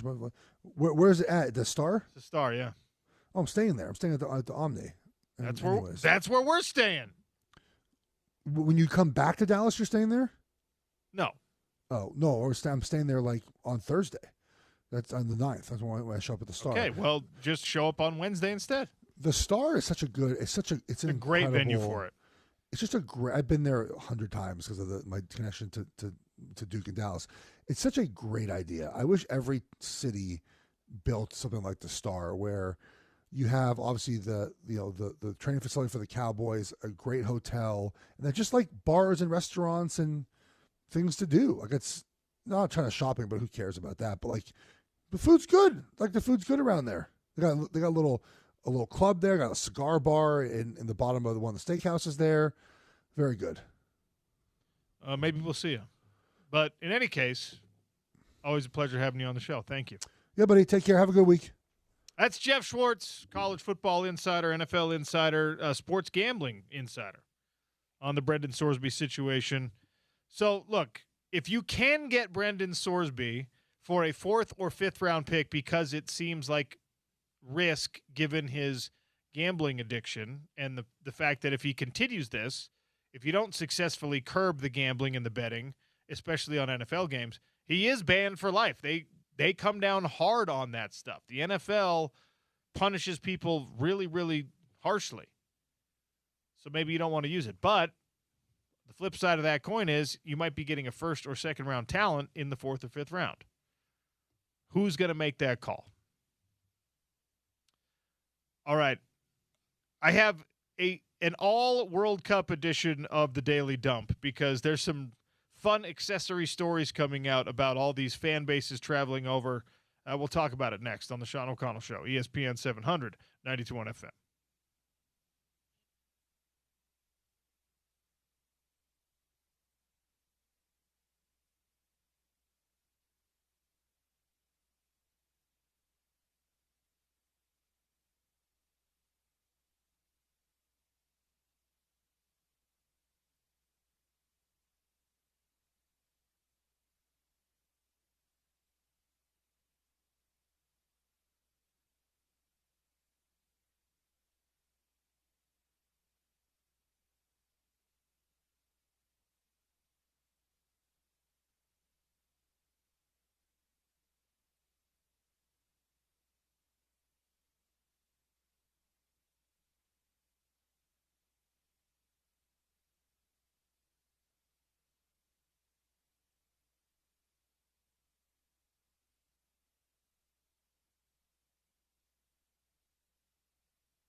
The truck with the duct for your drain cleaning, your plumbing needs. You got a problem with the air conditioner, problem with the furnace that you know you're going to have to fix before the fall, give them a call or go to valleyplumbing.com and set an appointment right there online. Tell them OC sent you and look for the truck with the duct. Adrian Deddy, Between the Pipes, going to be joining us here in about 18 minutes on the show. Daily Dump, mostly World Cup stories. The ratings, the television ratings for this last NBA Finals, highest since 1998. What two teams played in the 1998 NBA Finals? The last mega ratings that came in on the NBA Finals because, of course, everyone wanted to watch Jeff Hornacek play. Had nothing to do with Michael Jordan's participation. It was Jazz Bulls in 98. And this was the highest NBA Finals rating that has been pulled in since then. That is a big accomplishment for the New York San Antonio series. It seemed like Dick Bavetta, who made some terrible calls in Game 6, thought everyone was tuning in for him. But you know what? We don't need to drudge up old grievances. Bringing up the old stuff. Here's the thing. This is a really impressive number, peaking at like 35 million viewers. It's a really impressive number, more so than in 1998, because think of the options you had for entertainment in 1998. You had television and cable television. Yeah, this is a much different era, way more options than some of the other sports events that rated really high, 70s and 80s, a lot of it pre-cable. But this is like, back then they were talking about, oh my gosh, we have so many options now because we have cable, not just the network channels, your local channels. Now you've got all 15 different streaming services. I think I lied. I think I said 30 million. It's 20. It was 21 million viewers. 21. Oh, they averaged 21 million. Okay, so yeah, no, it peaked at 33 million. Peaked at 33. I think this is a commentary on the power of the New York Knicks and the New York sports market. Yeah. They spent, because back then the Jazz Bulls series getting the high rating, that the story with that is, well, this is the last dance. This is Michael Jordan's maybe his last games ever. Certainly end up being his last games ever as the Chicago Bulls. Yeah. But at the time, you're thinking this could be his last games that we ever see him, and he's got a chance to win a sixth championship. That makes a lot of sense. In the same way that it makes a lot of sense that a New York Knicks finals, first one in 27 years, they end up winning their first championship in over 50 years, that would get the highest rating ever, or one of the highest ratings ever. But just how much more the dilution has happened, right? Podcasts, streaming services, cable television, everything about the human attention span now is drastically different than it was back in 1998. So if you're TikTok, Instagram Reels, it's kind of like when you hear people talking about like, oh, this was, Babe Ruth was paid $300,000, and you're like, how much is that in today's number? And it's like, oh, today that's $30 million. You're like, okay, they should find a way to do that with television ratings. Like if 30 million viewers for Michael Jordan and Karl Malone and that final series, that was a big number, obviously. Now 30 million viewers is that's like 100 million viewers in 98, because you're competing with everything on the planet. So the level of difficulty to get that number is way higher now than it was 30 years ago. And pretty fascinating stuff, really. Yeah, I just think, and you're right. It is the New York sports market. It is the power of, that NBA marketing machine and of the New York Knicks, number one place in. And look, some people tuned in for the celebrity watching, which doesn't happen elsewhere. Yeah, even Lakers finals games, that plenty of celebrity watching on those games over the last 30 years. This outperformed every Shaq and Kobe finals, every Steph and Clay finals. That's a big deal. That's a huge, huge deal. Yeah, and you also think about the Jazz Bulls in 98. You did not have a lot of the celebrity watching in that series, even in Chicago, right? Yeah. And not really the same vibe. vibe. With that team, and that still outperformed all the Shaq and Kobe finals games, outperformed the Steph versus LeBron finals, like that. And it's an interesting juxtaposition because in '98, I'm sure a lot of the conversation was, oh man, we have so many more options than the one that this outrated from 1977 or from 1983 or whatever, right? Because we got cable television now, and it's just 30 years later. Hold our beer. We've got Netflix. We've got Amazon Prime. You're competing against TikTok videos and Instagram reels too. By the way, you can do that while you're watching though. So, but anyway, there's so many more entertainment options, and for it to be even comparable to something 30 years ago is insane. But again, that's the power of the Knicks. That's the power of the New York City market, and probably some of it the power of the uniqueness of Wemby. But I don't think it's as much as these other two things. How petty is FIFA? Well, FIFA is petty to the level that most of us can't even relate, okay? We talked about how Mercedes-Benz Stadium had to be given special exemption to leave the Mercedes-Benz logo on the stadium as a host site for this World Cup because you can't deconstruct a stadium. That logo is like 80 feet across or something, and FIFA initially wanted the stadium in Atlanta to take it off, to say, nope, you don't get to have that Mercedes-Benz logo on there. Mercedes-Benz Stadium won that battle, but they are the only one. So if you're watching FIFA action happen in Boston, for example, it is no longer Gillette Stadium for those games. It is Boston Stadium. It is not Gillette. And they've covered up all the logos. They've turned off all the signage. They've hung banners over the external signs, things like that. This is the level to which FIFA is willing to go. The capacity for a World Cup game at Gillette Stadium, 64,146 people. FIFA took 64,146 pieces of, it looks like blue electrical tape. It might be blue duct tape. And taped over the Gillette logo on every single seat in the stadium.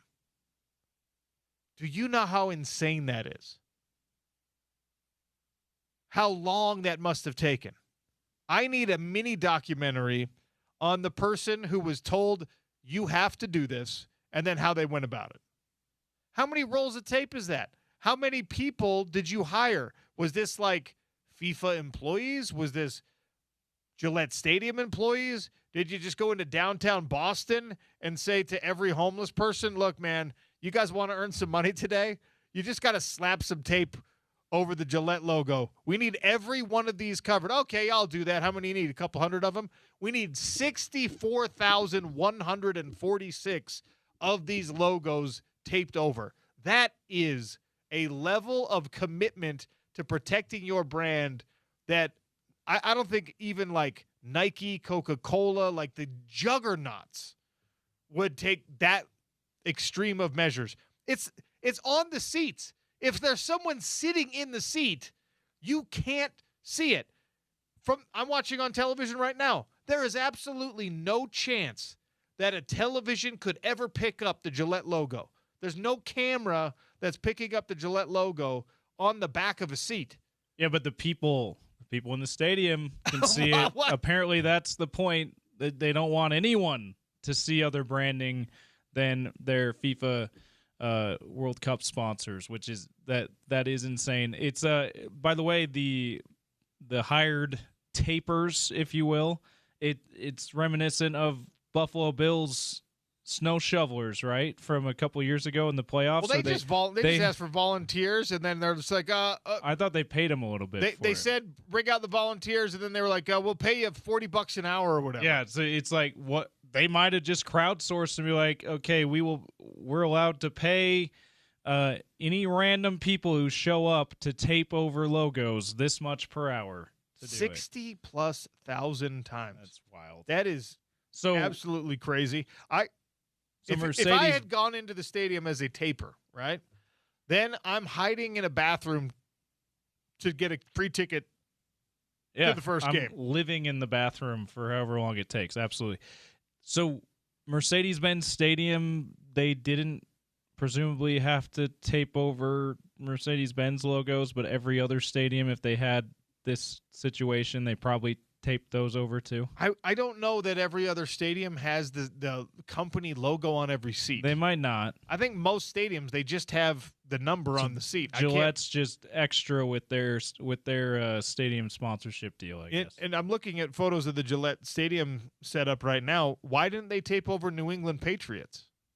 That's a brand. They're not sponsoring the World Cup. You're like, man. I don't know, man. Crazy. But FIFA is just wild like that. That is how strict they are.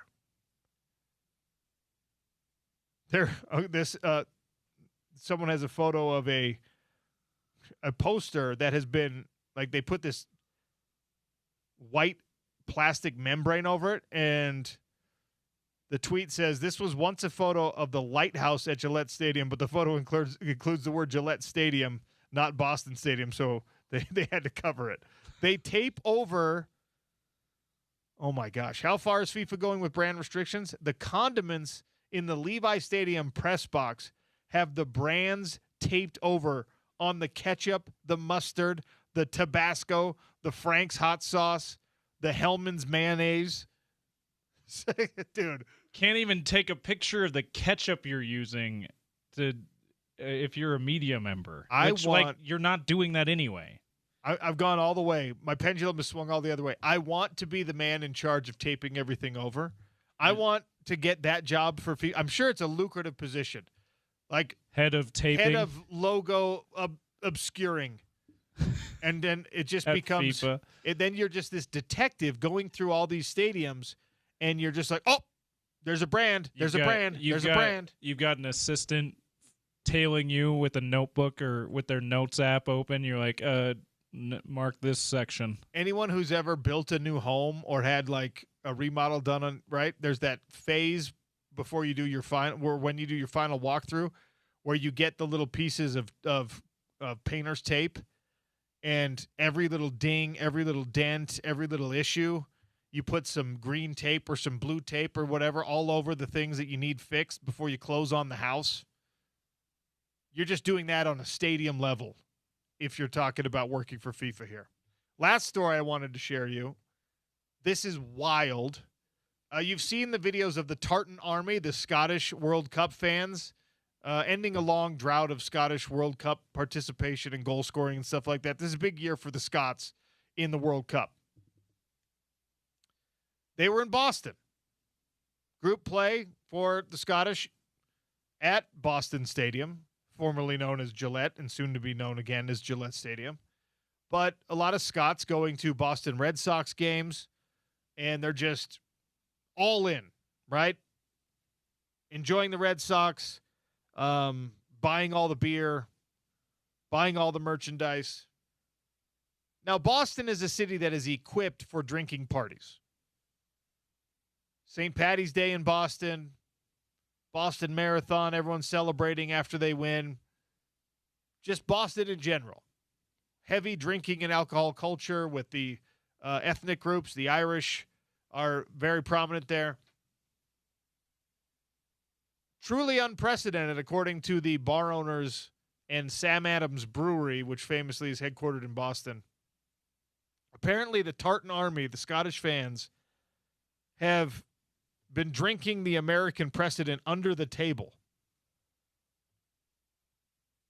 Now, I am not a drinker, so I don't really have good context for this. I used to work in the bar industry, and yeah, some nights you sell twice as much alcohol. Like on New Year's, you got to be stocked up in the back, you know? Halloween, you got to be stocked up in the back. Apparently, the Boston fans they drank so much that the Sam Adams like flagship brewery store sold out of their Boston lager. They drank all of the Boston lager at Sam Adams Brewery. They drank all of the beer. They had to have an emergency delivery from some other source, I guess. One bar owner said that the Scottish fans, the Tartan Army being in Boston for the weekend, tripled St. Patrick's Day in Boston. Not St. Patrick's Day in Salt Lake City. Tripled the consumption of beer of St. Patrick's Day in Boston. Which, for many reasons, is known as like the Irish American capital. Correct. Right? And these are Scottish. These are Scots doing this, but like still, like to triple St. Patrick's Day on the Irish American capital is quite a feat. Okay, so the population of the greater Boston area is about 5 million people, okay? Now, of course, not all of those people are drinking in Boston on St. Patrick's Day, but 5 million Bostonites-ish, all right? It is the 11th largest metropolitan area in the United States, so 5 million people. Now, the population of Scotland is 5.5 million people, and obviously not all of them came over for the World Cup. So let's say, I don't know, 100,000 Scottish people came over. Seems like a big number. I bet it's not even that. But based on this terrible on-show math, that means that the Boston fans, however many there were, let's say 100,000 for a nice round figure, 100,000 Scottish people outdrank 5 million Boston people by a factor of 3. You know how crazy that is? One more thing about all of the fascinating cultural exchanges that we're seeing. Actually, while you're watching this DRC game, Congo versus Portugal right now, which is still tied 1-1. We're in stoppage time. We're near full time here. They got seconds left in this contest. Okay, and now final. Just now it went final. The Congo got a point against Portugal. That's incredible. Apparently, the Congo fans brought over a statue with them that is in like the supporter section, a life-size statue of one of the political heroes.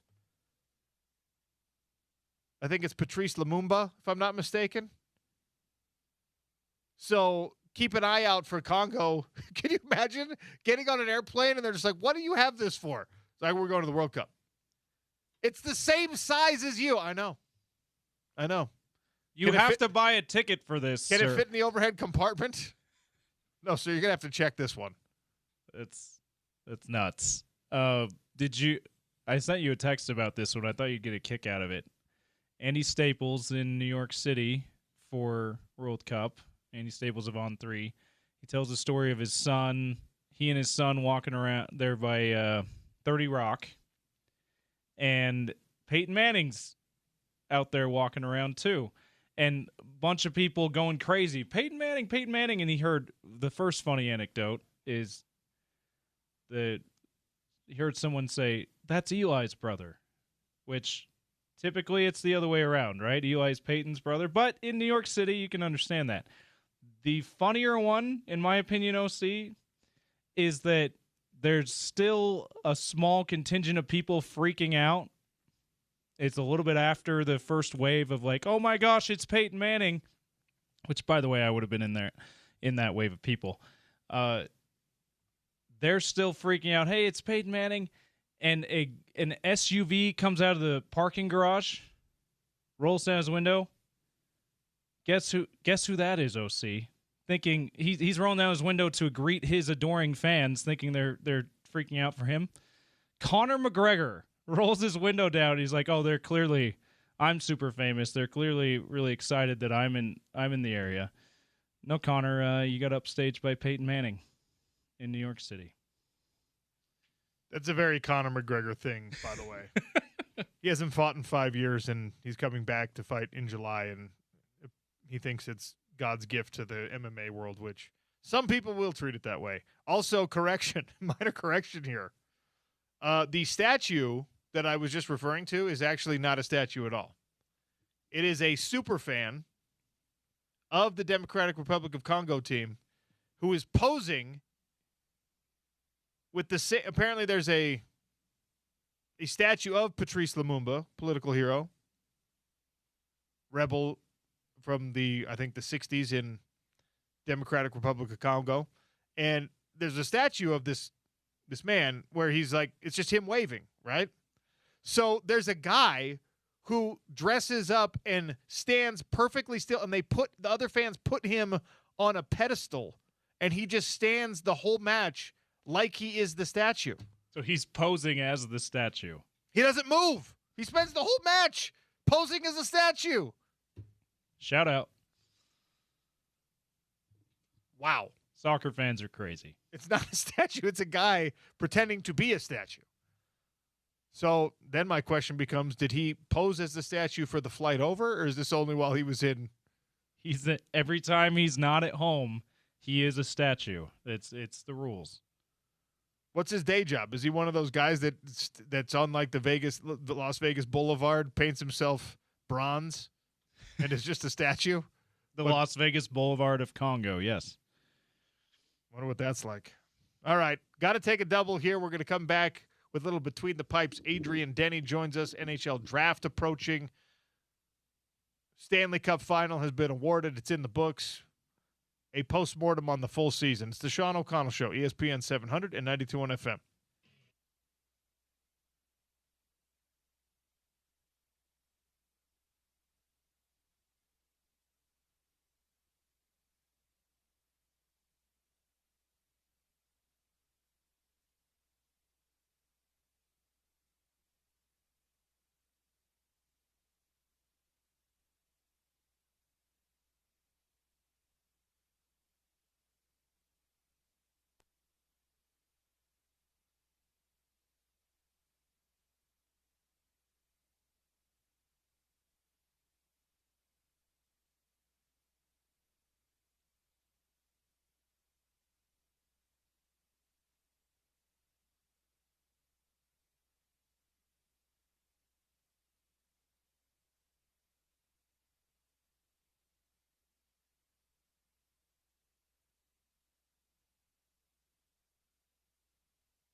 Welcome back to the Sean O'Connell Show. Welcome in our good friend Adrian Denny. We go between the pipes. Little postmortem on the NHL season.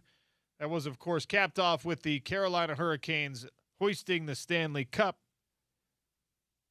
Conversation with Adrian Denny brought to you by Aladdin Industries, your Utah Velux dealer, and by our friends at Valley Plumbing, Heating, and Cooling, the truck with the duck. Adrian, hi. Good to see you. Sean, gosh, we'd have a Game 7 tonight, but Carolina took care of it Sunday, which seems like 3 weeks ago at this point. Sunday night.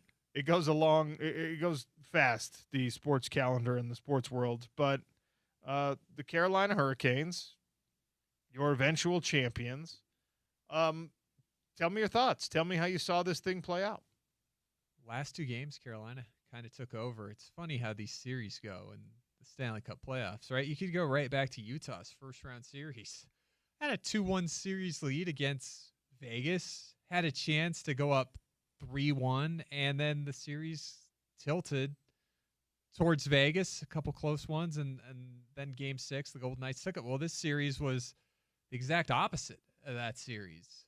Vegas goes up 2-1, has a multi-goal lead, and then the series kind of tilts, and then Carolina just puts a stranglehold on him and takes it the rest of the way, and you can look at it,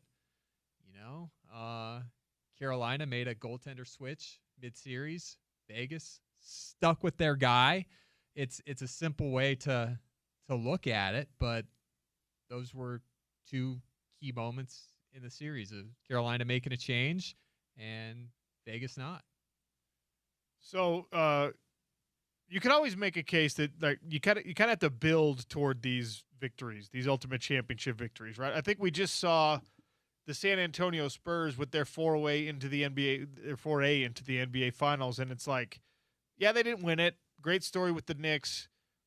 A lot of us are of the opinion that San Antonio is going to be in a similar position for the foreseeable future, and that maybe your first trip to the finals with this team doesn't end with the trophy, but maybe the second or the third, or maybe the third through the 6th will all end in trophies. Who knows? But I know that this is part of the plan for the Utah Mammoth, right? You kind of have to build gradually. You got to be a playoff contender, then you got to make it into the playoffs, and then you probably have to be a playoff staple, and then maybe you could be a Stanley Cup champion. Seems like that's kind of how it was for Carolina, right? This was what, 8th trip to the playoffs in a row? Yeah, I think Carolina is a great case study for Utah. They had made the conference finals 3 times in the last 6 years before this season, when they had the best record in the East and ultimately do get to the Stanley Cup final for the first time in 20 years. There's just one team that comes out of this. And, you can look at a team like Tampa Bay, who thought they were a contender, didn't get out of the first round, lost in 7 games to Montreal. There's just one team, and you just want to get in so you can have that chance to get there or go back. 8th year for Carolina, and there was noise like, well, what they do doesn't work. They burn themselves out, they get tired, and they run out of gas. And Rod Brindamore, the head coach of the Canes, said, my style works. We're going to keep playing this way, and we're going to keep going. And if you go back, Florida winning back-to-back cups, they went in and lost in the final to Vegas, but it was, second and third trips back there, which is, not typical. You look at Vegas, they won a Stanley Cup in their 6th year after they made the final their first year. It took them 5 years to get back.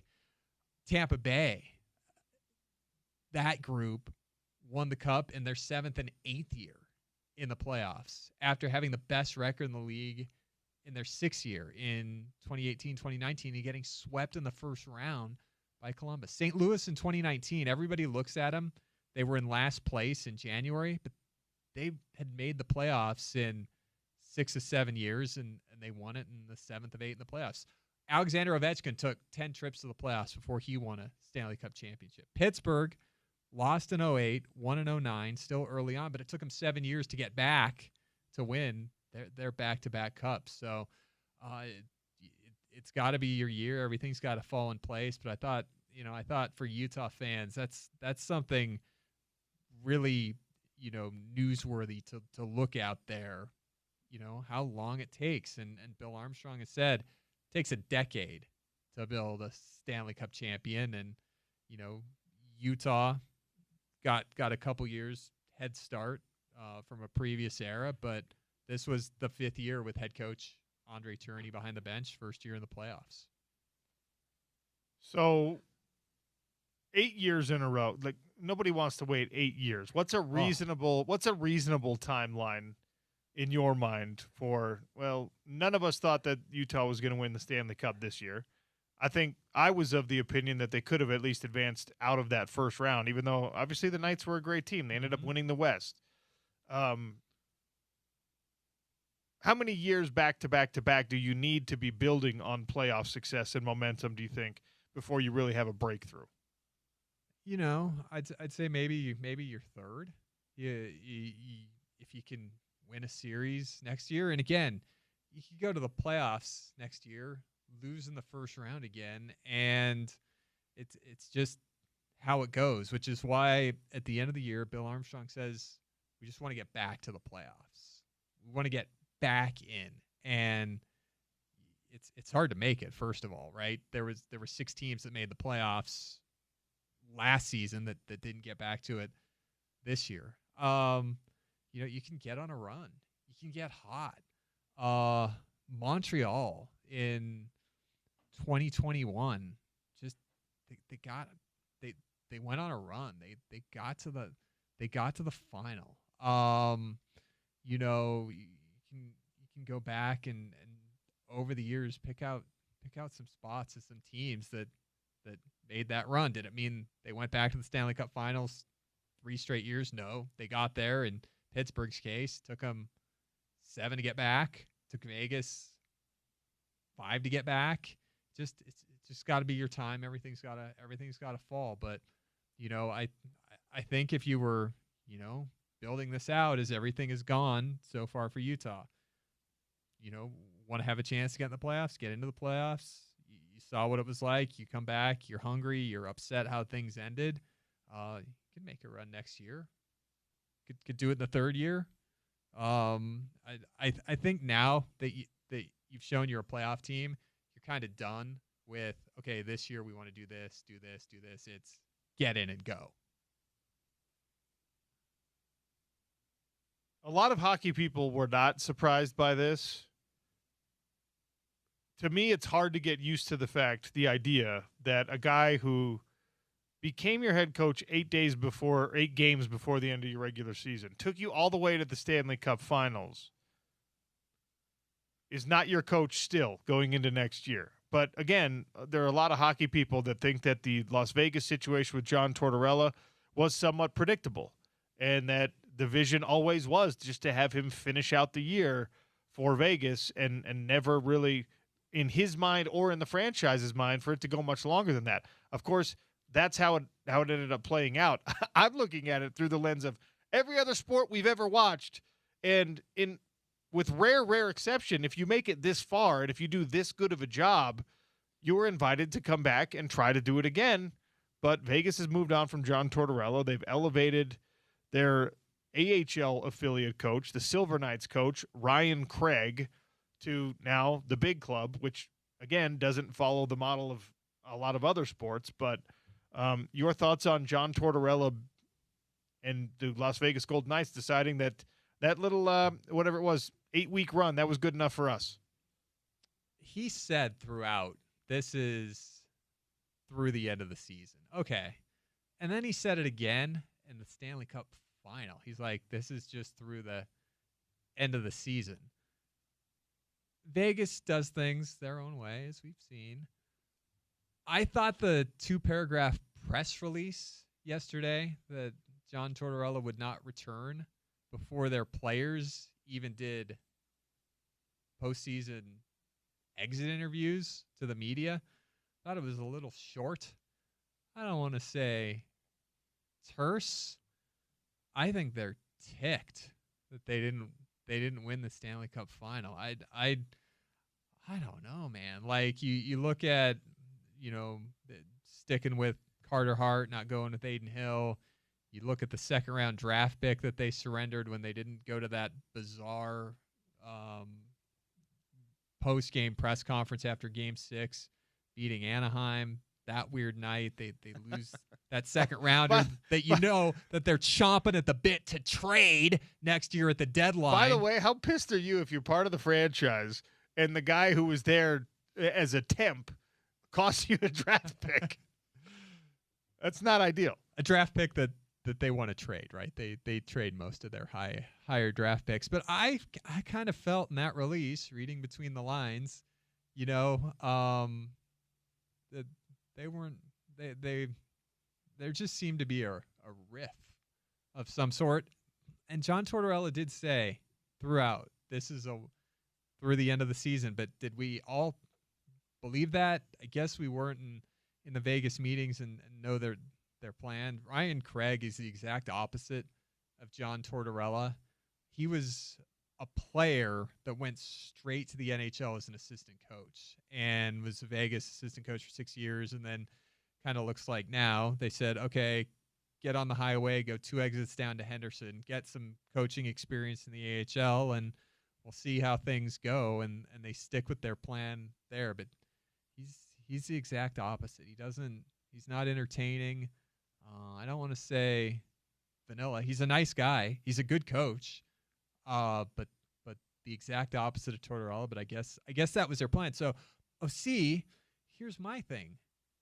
So they wouldn't let Edmonton talk to Bruce Cassidy, who they fired, and Edmonton had interest in firing a coach without a coach to hire because they couldn't get Bruce Cassidy, and now Mike Babcock is being investigated by the NHL for how things ended up in Columbus before he ever even coached a game. But Kelly McCrimmon, the GM of Vegas, did say he has allowed one team to talk to Bruce Cassidy, and he's taking it on a case-by-case basis. So we don't know who that is.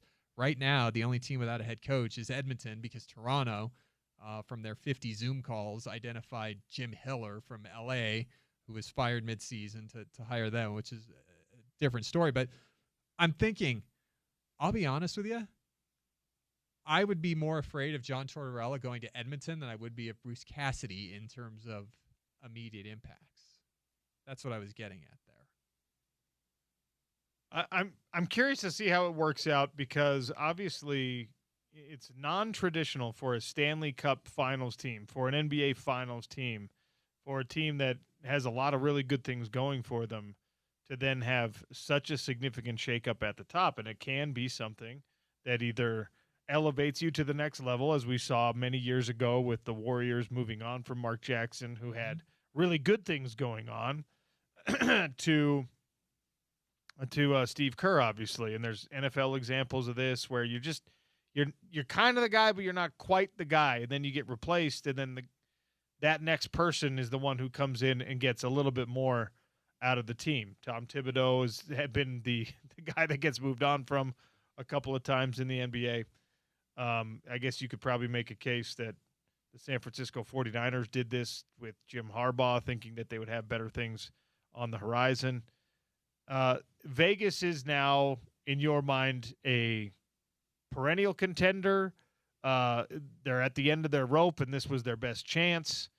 This is a team that Utah's going to have to play, that the Mammoth are going to have to deal with moving forward. There's teams like San Jose on the rise in the West, and can Vegas? They didn't have a particularly great regular season in the first place. Can they stay at this level with the changes? They're sure as heck going to go into every season with that championship expectation. One player that you can watch out for is Pavel Dorofeev, who had that great playoff run for Vegas after starting off really slow against the Mammoth, but double-digit goals.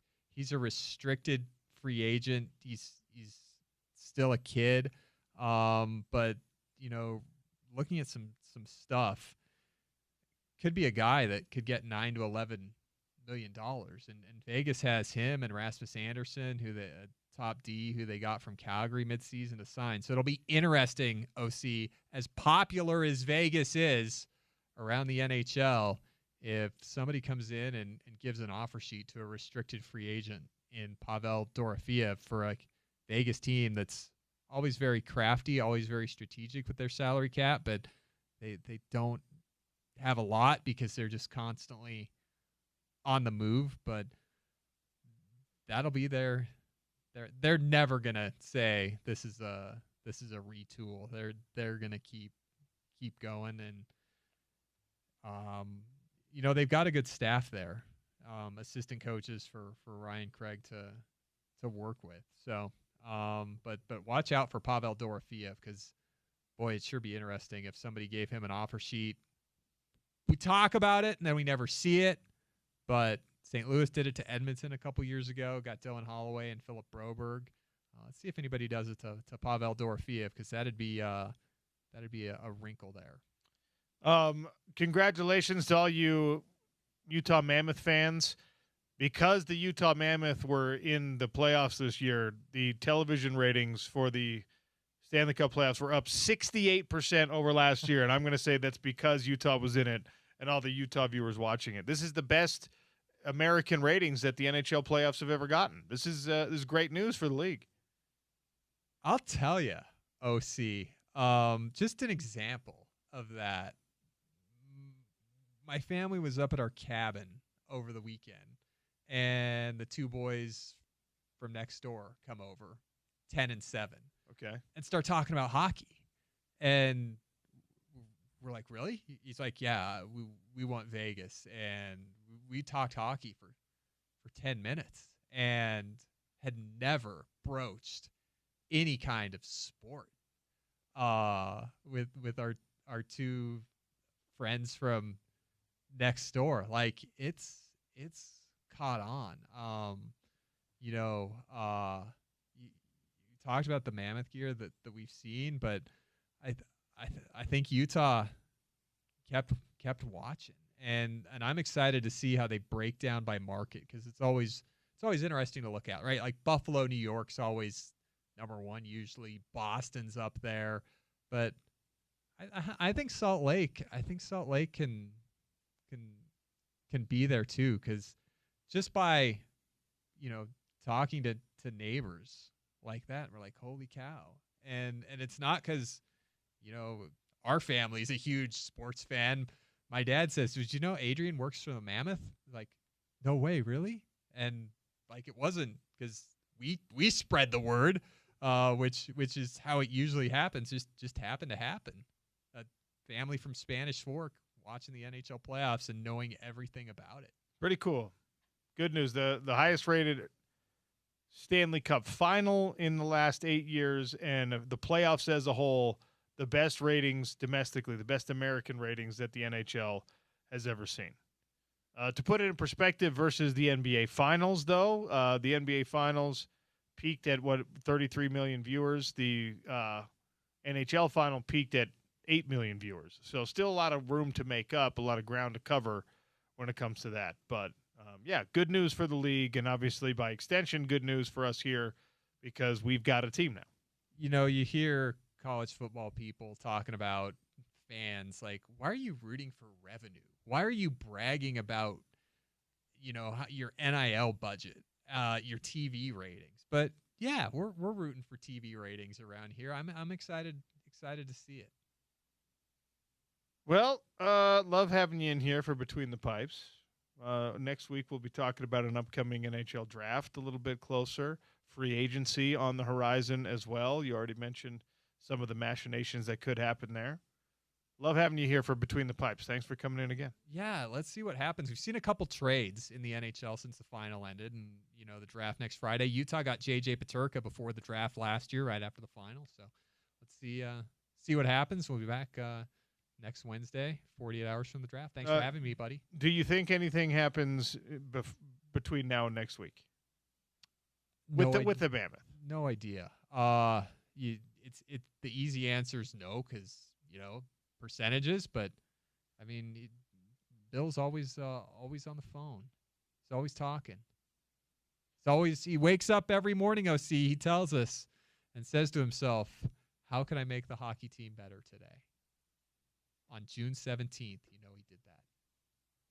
That is Adrian Denny, Utah Mammoth Insider, here on the Sean O'Connell Show. All right, this Brendan Sorsby situation is a gift that keeps on giving, and this time the gift goes to Cincinnati. I'll tell you what I'm talking about next. It's ESPN 700 and 92.1 FM.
The Brendan Sorsby situation is far from over. We're going to see where he ends up in the NFL supplemental draft. It might not be over for college teams either, even though he's moving on from the NCAA world.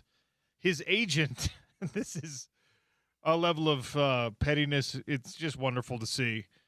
Brendan Sorsby's agent, whose name is Ron Slavin, just threw Cincinnati under the bus, acknowledging that his client is, done with Texas Tech, and the relationship between Sorsby and Texas Tech is healthy. It's strong. Texas Tech has verbally supported him, as far as we know, financially supported him by not coming back to take the money, the NIL money that he's already been paid out, things like that. The agent said this: if anybody should be questioned or catching heat, it should be Cincinnati, because they knew for 2 years and never said anything and didn't do anything about it. That's the part that gets lost. Now, there's a lot of irony here. We talked about this a little bit earlier, that every athletic director got on a call with the Big 12 president, the commissioner, and said, hey, we don't want Brendan Sorsby playing. Everyone from every school. Everyone from every school, including Cincinnati. Oh, yeah, they're in the Big 12. Said, yeah, you can't let this guy play. You let him play. You let him play. And you didn't tell anybody about it. You found out, according to the agent, and the agent, by the way, knows a heck of a lot more than any watchdog organization, but one of the watchdog organizations, one of the apps, alerted Cincinnati before the 2025 season began to irregular activity surrounding Brendan Sorsby and betting, right? So this watchdog situation was out there. Hey, here we're red flagging something. You guys need to look into this.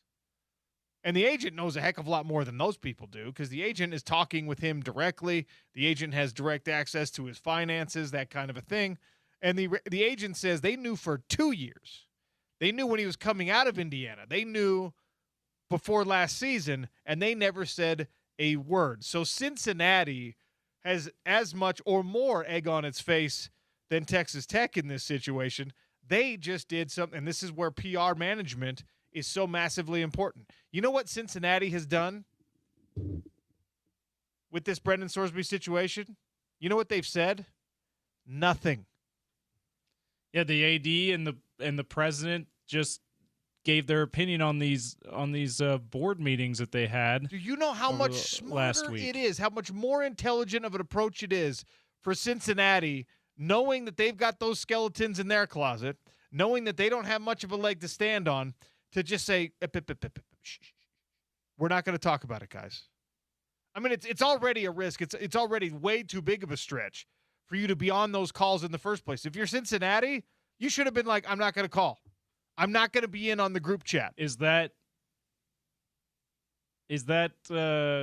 being conspicuously absent? Is that also an indictment, though? I don't know. Yeah, that's probably like an admission of guilt by omission, where you're just like, wait, why is Cincinnati not here? Oh, I'll tell you why Cincinnati wouldn't be there, because Cincinnati knew about this. So, yeah, you're probably right. It's probably smarter for them. Maybe we don't know what happened in these meetings with the ADs and then with the presidents and chancellors that they had last week. Maybe the Cincinnati folks just they joined the call on Zoom and they kept their mic on mute. They're like, you can see me. I am presumably on the side of everybody but Texas Tech. Absolutely. I have nothing to say. They just keep posting emojis only to the group chat. No actual words, just thumbs up, heart, maybe eyeball emoji, the double exclamation points when someone says something really crazy. It's the most non-committal thing, right? It's the new, when people used to try to be like terminating a conversation with you via text, they'd say something like, wow, that's crazy. You know, they're just like, that's to signify they're not paying attention anymore. Now it's just the emojis, thumbs up, thumbs down, exclamation points. Oh, wow. That's it. You're done, right? That's what Cincinnati needed to be doing here. But, I mean, as much as we can joke about it, again, this is why there's so many strange pieces to this story where everyone's just like stomping and crying and puffing out their cheeks and holding their breath and saying, well, this cannot happen. And no one is like actually looking at some of the things, some of the slightly deeper layers to this where it's like, well, wait, Texas Tech deservedly is getting dragged for the way that they handled this situation. Nobody is mentioning Cincinnati at all. Sorsby never played for Texas Tech. He has not thrown a pass. He has not handed off a ball. He has not had a single first down. He's never going to do that for Texas Tech. Cincinnati was paying him last year. They weren't paying him Texas Tech money, but every quarterback in the Big 12 was getting something. Brendan Sorsby he was probably the highest paid player on Cincinnati's team. You know what? There's actually a lot of weird stuff going on at Cincinnati. Did you see this thing with Joe Royer, their tight end? I missed it. He just got drafted, okay? I'm going to look up how old he is. Joe Royer he's 24 years old, okay? This is another weird thing at Cincinnati. I wasn't even planning on talking about this, but Cincinnati, you got some issues happening. He's dating a girl named Riley Stepp, who just graduated from high school. Guess who the tight ends coach, Joe Royer played tight end. Guess who the tight ends coach at Cincinnati is? Is that Coach Stepp? That is Josh Stepp. So Joe Royer, 24, dating a high school girl whose dad is her position coach. Now, his position coach. Yeah, that's sus. Yeah, his position coach. I happened to be on the team when there was a guy on the team dating the offensive line coach at the time, dating his daughter. Okay? He was not an offensive lineman dating the offensive line coach's daughter. It was a guy who played another position dating the offensive line coach's daughter. And they were taking every measure possible to hide this. She was not in high school. He was not 24 years old. This was two college-age kids, maybe separated by a year, I'm not sure. Two college-age kids that were dating that happened to have, that link because he was on the football team, her dad is a football coach. Okay? They were like, please don't let Coach find out. I don't want Coach to find out that I'm dating his daughter. Nobody wants to have to talk to a coach. No coach wants to have to talk to a player about dating their daughter. This guy, this coach, Josh Stepp, his daughter was showing up to Cincinnati games wearing a Royer jersey while she's still in high school. They're dating. He's 24. She's high school age. The dad is the coach. You know how twisted and weird that is? Cincinnati, you got some problems, man. And let's just say, hopefully nothing inappropriate was happening between the high school age girl and this 24-year-old player. It's sus no matter what, though. Kyle Filipowski, Jazz man, had an interesting little scandal with his older girlfriend that he may or may not have been dating while he was still in high school. I don't know if they got married yet, but weird things happen that way sometimes. And hopefully nothing crazy inappropriate happened with these two. She was still in high school. Yeah, it's now I turned 18 on the second day of my senior year of high school. I was the oldest in my grade, one of the oldest in my grade. Shout out Ozzy. He's the only guy who was older than me. The only boy who was older than me. By days? He was, yeah, it was weeks? like a couple weeks older. He I think he was supposed to be in the older grade, but his parents didn't want him to be the youngest, right? Shout out Katie Corbridge. She was the only girl who was older than me, I think, in my grade. I was one of the oldest ones in the grade. My birthday was always Labor Day weekend, which that's when school year. That's when school started, right? So I was 18. I was 16 my sophomore year. I was 18 my whole senior year. Even if she's like that, right? You know how weird it would have been if I had a 24-year-old girlfriend while I was still in high school? It's still even though you're legally an adult. But when you're a high school student, you're still not quite legally an adult. So it's kind of weird when you're in college and you have the high school girlfriend, even if you met while you were both in high school, right? When you move on and she's still your girlfriend, it's weird. There's a weird dynamic there. I don't think there's anything particularly wrong with it, but it's weird. She's still in high school, now you're in college. It's a little bit weird if you're off in like the professional world, if you're 28, 30 years old and you have a high school, or not a high school, you have a college girlfriend or boyfriend, because you're in different phases of your life. Again, that's totally legal. It's probably not morally wrong, but there's something a little weird to it, right? My wife and I are 6 years apart, 6.5. So, like, we have the same age gap as Joe Royer and this girlfriend of his. I met my wife when I was 34 years old. When you're in full adulthood, that age gap doesn't matter that much. When you're graduating and going to the NFL from college at 24 years old, and your girlfriend, she just graduated high school late May, early June. That's weird, man. But the weirdest thing about it is that the dad is the position coach. Yeah, he probably knows all about it. It's so strange. Yeah. Very odd. Cincinnati, I think they have a policy there. They just look the other way on everything. Just everything. That's just the Cincinnati way of things. Let's just not talk about it. This is weird. I don't want to talk about it.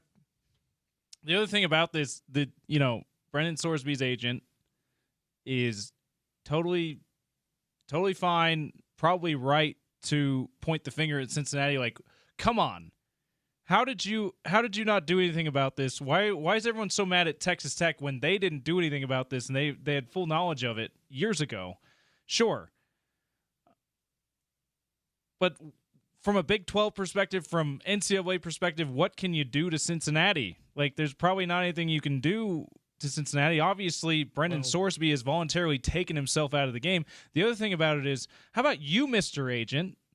How long have you known about it? And yet you're still telling people, yes, please let my client play on your football team. Yeah, I mean, there's ethical concerns here. I actually think you can, if Brendan Sorsby is determined to be ineligible, like, you could take wins away from Cincinnati. Yeah, vacate wins. That's a good point. You could vacate wins. Like, other kind of sanctions there, yeah. You absolutely could take scholarships and wins away from Cincinnati. True. And you probably should. Now, Texas Tech, your punishment is that you all looked like morons for like a month. Cincinnati, you probably should get more than just a slap on the wrist here. If you had knowledge and they can prove it, I'm sure there's a paper trail somewhere. If it could be proven that Cincinnati was playing a guy that they knew was betting on college sports as their starting quarterback, yeah, man, they should be punished. So this is a good point by the agent to also, maybe even he as should he's bringing up that point, there's some ethical and hypocrisy concerns here. Maybe he should be sanctioned somehow too. Like, you actually can't represent college football players for a number of years here, because that's probably a good punishment there, but too. There's no CBA, so there's no really grounds to do that for these agents. It's too new. Crazy. Man. Before we take a break, reminder that you need to put this number in your phone, 801-850-9100. You could save yourself $2,500 on 10 windows or more from Advanced Window Products. Just give them a call, even if you're not really ready. If you're a little bit on the fence about whether or not now is the time to get replacement vinyl windows, just give them a call. They will come out. They will assess the energy efficiency of your windows. They will give you an estimate on how much new windows could potentially keep the cool air in during the summer months, keep the warm air in during the winter months. They can give you some kind of an estimate there, a rough idea of your energy savings month to month. They can give you a rough idea of what your monthly payment would be if you did install new windows, because they have financing options. And then you make an informed decision. They can also just show you the mock-ups, show you the pictures of how much your home would be beautified, the curb appeal that increases when you have these brand new vinyl replacement windows. And then if you're still curious about the whole process, stay in contact with Advanced Windows. Maybe go down to the headquarters. Maybe look at the window covering options they have there in the showroom. Maybe ask if you can look through the window, take a peek at the process out on the factory floor, because they are measured, made, manufactured, installed here in Salt Lake City by a local company that's been in business for decades and has been serving customers above and beyond for decades. Nate Orchard, Jake Weber and company took over the company a few years back and elevated what was already a great reputation, already a great service record, to a new and higher standard. They keep improving the product itself. The glass gets better. The gas between the panes of glass gets better. The formulation of the vinyl, the mix, the temperature resistance, the flexibility when you're talking about those freezes and those hot days, all of that gets better year after year after year because Nate and Jake pay attention to the product. They want customer satisfaction. And how much do they want it? Well, they want it so much that they will guarantee it by putting their money where their mouth is. They will warranty the windows for life, which means if the windows are not great and they have to replace them, that comes out of their pocket, not yours. 801-850-9100. Advanced Window Products. We'll give away some Lagoon tickets next as we wrap up the Sean O'Connell Show on ESPN 700 and 92.1 FM.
Sean O'Connell Show wrapping things up here. We have Lagoon tickets, Father's Day Lagoon tickets, a 4-pack at 877-353-0700. You can answer this trivia question. The all-time record for goals scored in a World Cup was tied last night. Miroslav Klose was previously atop that ranking by himself. Leo Messi scored 3 last night to draw even. What is the number? The all-time record for goals scored in a World Cup. How many goals? The two guys at the top, Miroslav Klose of Germany and Leo Messi of Argentina, who, of course, will likely score again in this World Cup and will potentially pass. Nipping hot at the heels, by the way, Kylian Mbappe of France. He's 2 behind the record. And this ain't going to be his last World Cup, so eventually he probably will hold that record himself. 877-353-0700 if you have the correct answer. Family 4-pack for Father's Day. 4 tickets to Lagoon. Final segment of the show, always brought to you by our friends at Advanced Window Products. 801-850-9100 for $2,500 off 10 windows or more and a lifetime warranty on your windows. Spence Checketts in the drive are next. Hey, Spence. So here's the deal. Will you turn my headset up just a little bit over there, please? Thank you. Nah. I'm wondering, could it be a benefit to the player to date his position coach's daughter? Like, clearly, I heard you guys talking about this. Clearly, the positional coach has to be aware. And if you are a gentleman, if you are handling yourself correctly, and maybe there's a route that you're going to be part of the family, could it benefit you? Get more playing time, get more touches. Well, I mean, Joe Royer is an NFL tight end, and we knew that 2 years ago. So I don't think he needs that advantage. Or did he become an NFL tight end because of the extra reps because he's taking care of the No. girl? Okay. He's an NFL tight end because he's 6'4.5" with 8% body fat. Okay. Like, Joe Royer's a freak. If anything, I think it's a disadvantage for you to be dating because you're a 24-year-old. She's in high school, right? There's got to be some sort of like age gap, communication gap. You're probably also getting attention from a million girls on campus while she's on her high school campus. There's a lot more room for conflict there and problems than there is for benefit from your assistant coach, from your position coach. Are you an office guy?